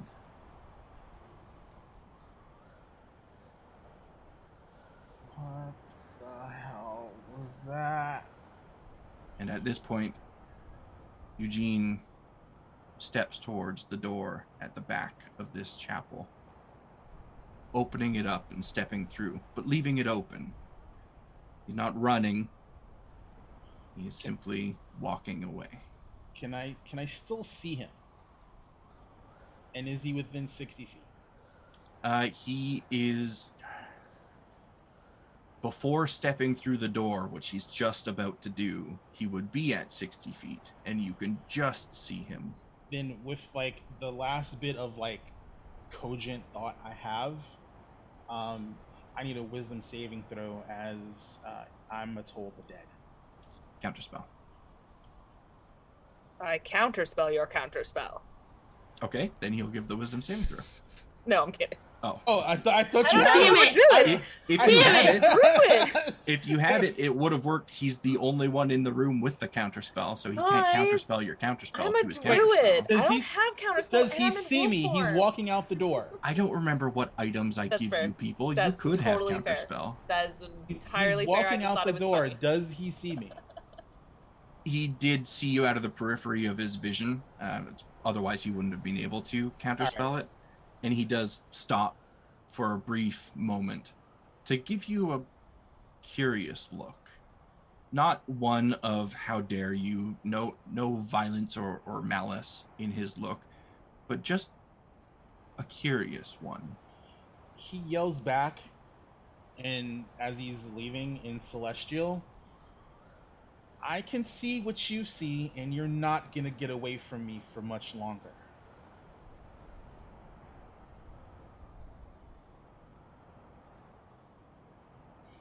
Make a persuasion or intimidation, your choice, and let me know which of the rolls you're doing. Jordan, it's always intimidation. Well, I mean, I have something I want to do, but resolve this.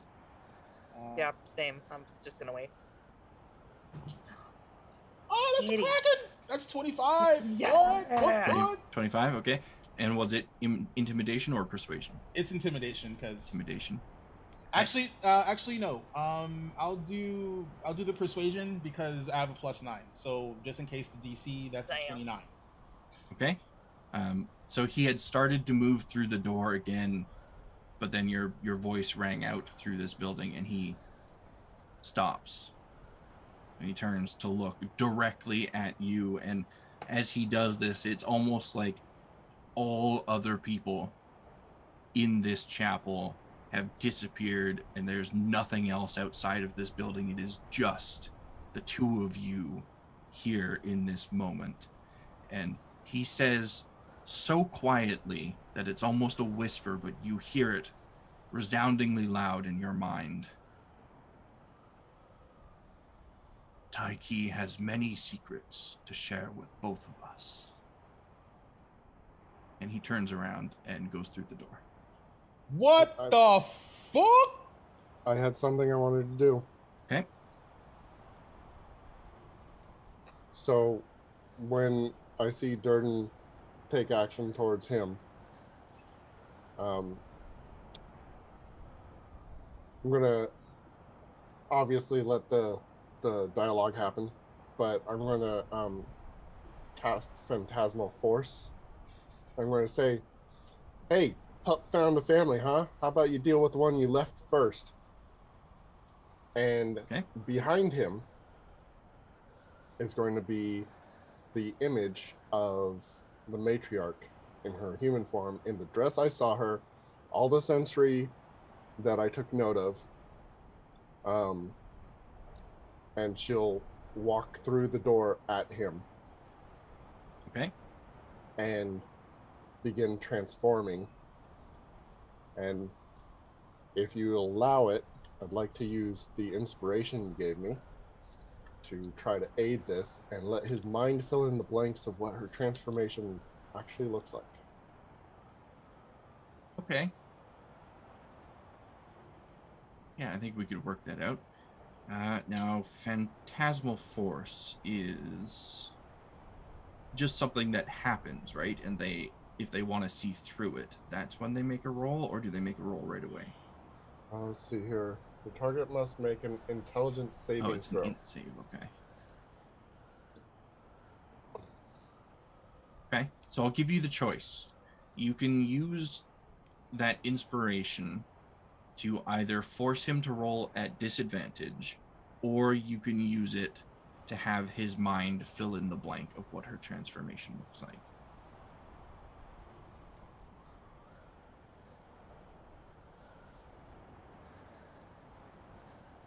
It was a hard call.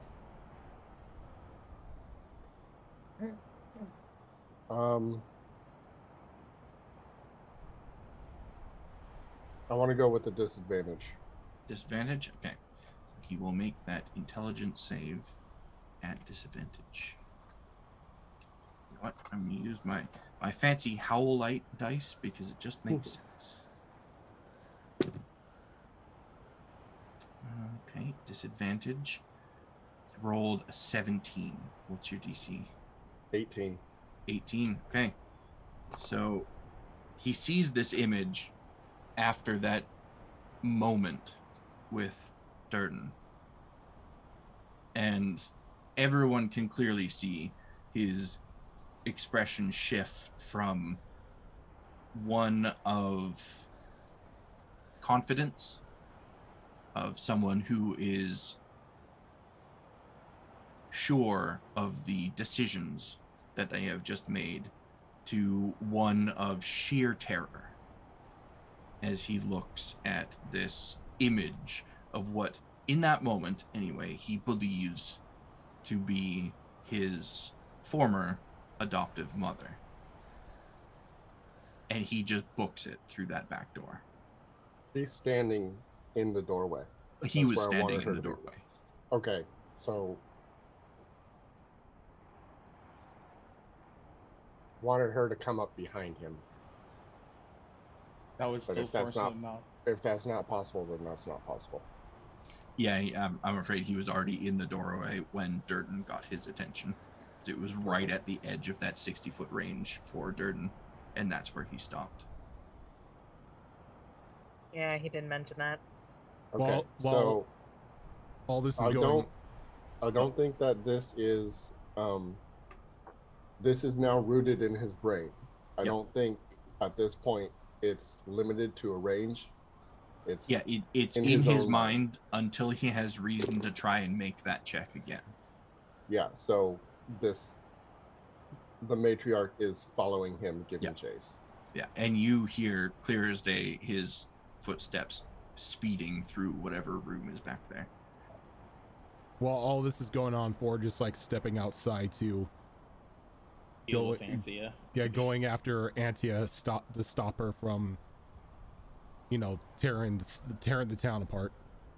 Okay, and as you step outside of this chapel turned meeting hall, you see in a pile not too far from the steps, Antia's equipment, her clothing all torn up and her equipment abandoned on the ground there, as whatever beast she has turned into has moved on somewhere into the town. I didn't want to interrupt all the RP, but as soon as she started turning, Saria wanted to take a big old whiff in the air to kind of like get a fresher scent of Eugene before turning around and basically trying to be at her side and try to calm her down. Still in wolf form, still in dire wolf form, but trying to tell her to like just be calm, regain control. You would know that to be near her specifically when she is turning and has turned is a very, very dangerous thing that not even her family does. Okay, I will be away shouting at her through my wolf form, because you telling her to calm down. You do know that she has no control over her lycan form, and has continuously, to the point where it is a serious point of frustration for her, she has always failed in her attempts to control herself in that form. So she's going to try to be a cheerleader in the distance. Outside with her, but keeping distance. You do see then, by the time that Forge has come out, this has already happened, but you do see after she changes which direction she runs off into. Okay, and I'm going to charge after her, knowing that if all else fails, Kage could probably lead everyone if they don't find the footsteps. And are you charging after her before Forge comes out, or are you waiting for Forge to come out, then going after her? My focus is entirely on her, because I know what she is capable of and what damage she can do, and I want to try to minimize damage control, so my focus is completely on her. Okay, so Forge, by the time you come out, you see Saria just kind of disappearing into the town as well, but you do see which direction she's disappearing. And I'm following. I'm not even waiting. So at this point, what are Perseus, Durden, Kage, and Shu doing? Are you going after your friends, or are you going after Eugene? Brave in your face. You're like, fuck decisions. I'm going after Antia, because right now Durden's in a really fucked up headspace. Like, he is in a not good headspace right now. He needs to not be around these people who might die inadvertently. and not by Antia's hands. So yeah, so he's going after Antia. As for me, after I do what I just did, I'll kind of scoff a little bit and just say under my breath, "Have fun with that one, pup," and go out to try to help with Antia. Okay.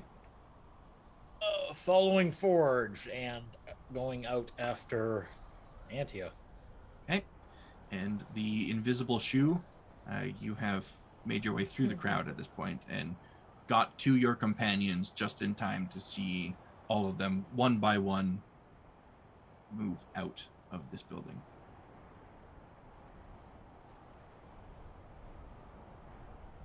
I hate it. I know what she wants to do, but I hate it. I know what she wants to do too. She wants to go after Eugene. I know she does. Is she going to? She is. Okay. Especially while she's invisible. Okay.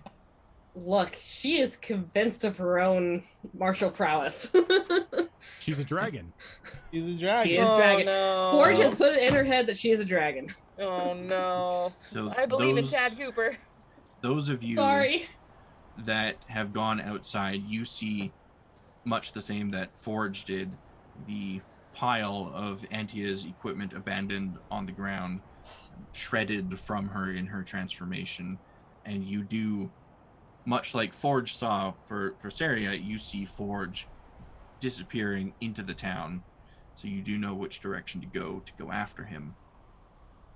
And Shu, you now no longer have to worry too much about trying to be stealthy and get to the front without notice. You can just force your way through the crowd. She will if she has to, but if she can be stealthy about it, she will. Because she's still invisible and she still wants to make it through unseen and just kind of tail him for now. You can instead, if you wanted to, go up against one of the walls and kind of climb up the back of a pew and hop pew to pew. It makes noise, and There's noise anyway. If your party or Eugene were in here, they would surely see you. The townsfolk are too busy mumbling amongst themselves, discussing what just happened, to pay you too much mind. So you can get to that door that Eugene ran through, and as you pass through there, you see a pretty barren, small back room. There's a table up against one end that has some open books and candles and paper and writing tools and stuff upon it. But you also see a closed door on the opposite end of the room. I'd like to try to go through said door. Okay. You approach the door and you turn the handle and open it up. And it's almost like there's a black curtain on the other side of the threshold. It's dark, darker than you've ever seen anything before. There's nothing physically there in the way. There isn't a physical curtain there, but the absence of light makes it feel like there's something there. I can't see the door that opened up into the room, or did it swing towards me? It swung towards you. Okay. I'll put like a hand in, see what happens. You watch your hand just kind of fade into the blackness. It doesn't feel any different in that room. It's just like the absence of vision.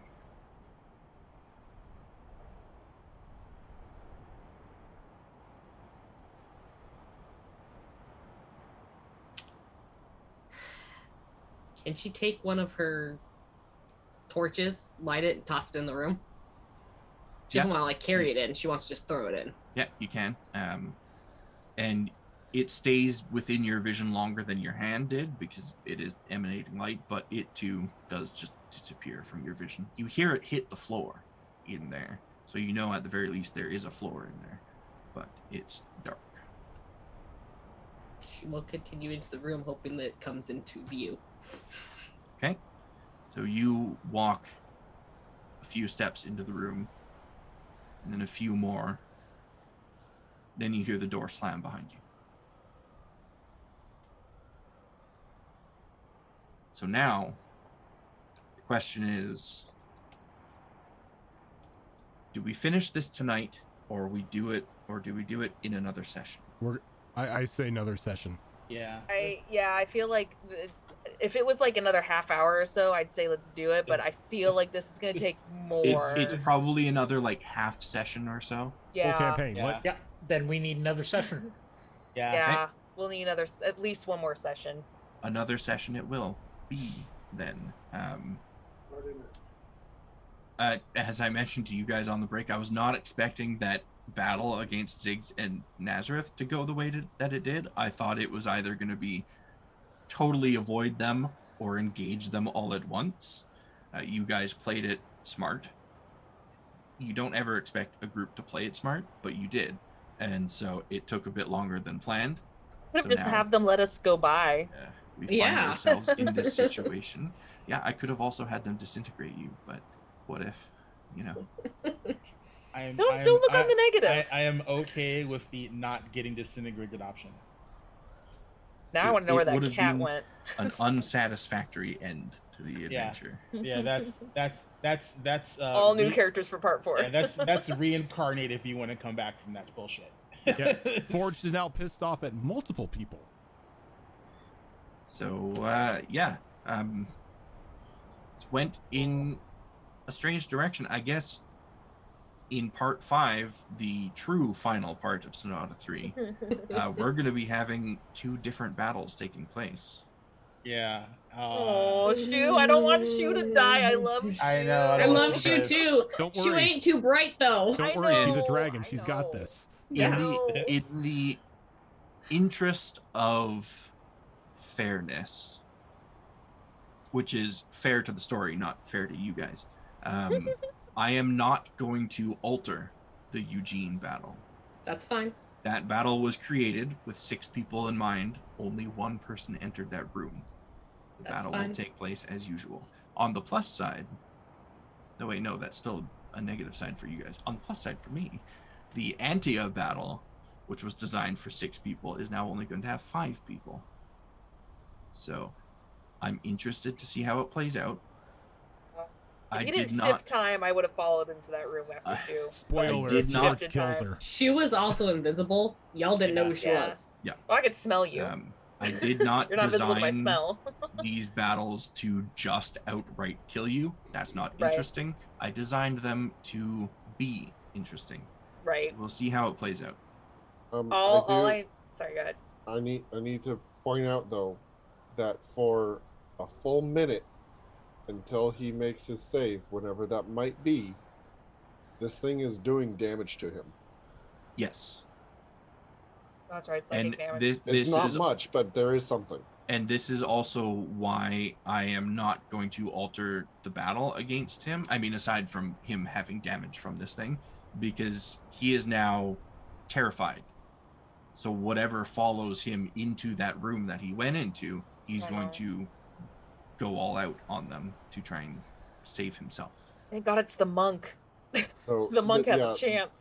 this thing is still attacking him in what I can only assume is a darkness spell, and according to the spell, he's justifying everything going wrong. Yes. And monk doesn't have very many key points left. So that will be Actually, was good. I was gonna heal up people.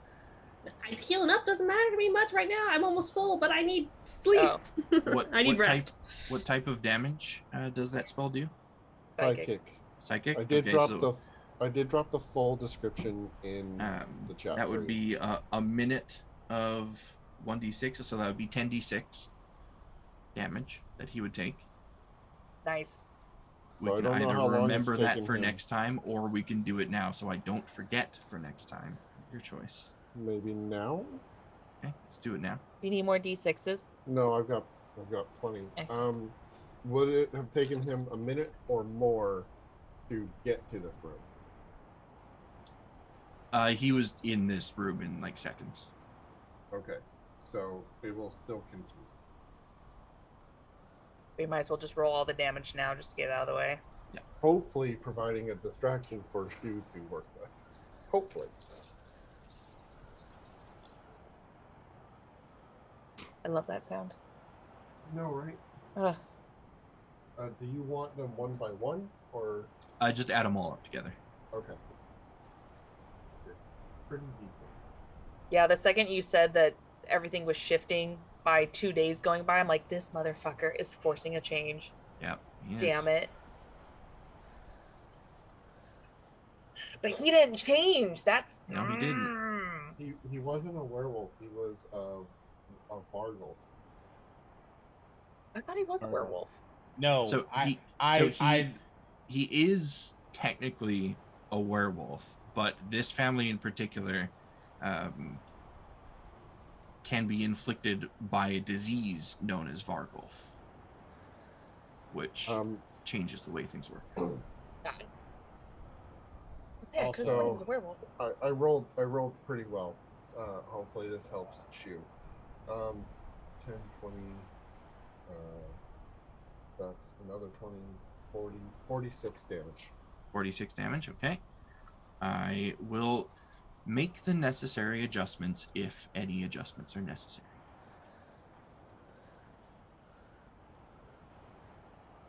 So, thank you, I guess, everyone, for tuning in. Things took a couple of turns there. I'm excited about it. I'm not happy. I'm not happy at all. This decision branch sucks, but I get it. Yep. Yeah, you're gonna see a very ugly side of Durden in part 5, Fox. I will say, thanks to Forge, you guys did avoid having to partake in the most difficult of the possible ends. You have avoided the most difficult one. Killing all the townspeople? Murdering all the town people? No, facing off against a werewolf and a Vargolf at the same time. That's not cool. That's not the neat one. But you avoided it thanks to Forge. So, well, maybe Shu didn't avoid the most difficult one. Sorry, not smart. We'll see how it goes. There's a possibility for anything. You have all surprised me countless times. It could happen again. She was gonna roll nothing but nat 20s. And he's gonna roll nothing but nat 1s on my Stein Strikes. Don't monk shit your way out of this. You can do it. Yeah. This, real quick, this is not the only show that we have on this channel. We have many more. On Mondays, we have our Mass Effect 5e adventure run by the lovely Zorro. On Tuesdays, I believe this coming Tuesday, we have the final part of the Chimera Collective run by Kiara Phoenix. Oh, it's gonna get crazy. That's gonna be intense. Which means we are quickly approaching the December 7th launch of Episode 1 of Campaign 3 of Destiny Forge. I think we're all really excited for that. On Saturdays, we have our alternating games, Withered Wastes and Wayward Wanderers, alternating respectively. The times are posted in chat there. 12 p.m. start time for Withered Wastes and 1 p.m. start time for Wayward Wanderers. We also have our Lore Talk Show, which takes place on the first Saturday every month, where Zorro, Rojan, and myself get together to talk about the lore and creation process of our world here, as well as do our best to invite a guest along for some questioning. Thank you once again to everyone that tuned in and took part. We will have the date for part 5 announced as soon as we have it. Yeah. So keep an eye out on Twitter and in our Discord for that. Have a wonderful night, everyone.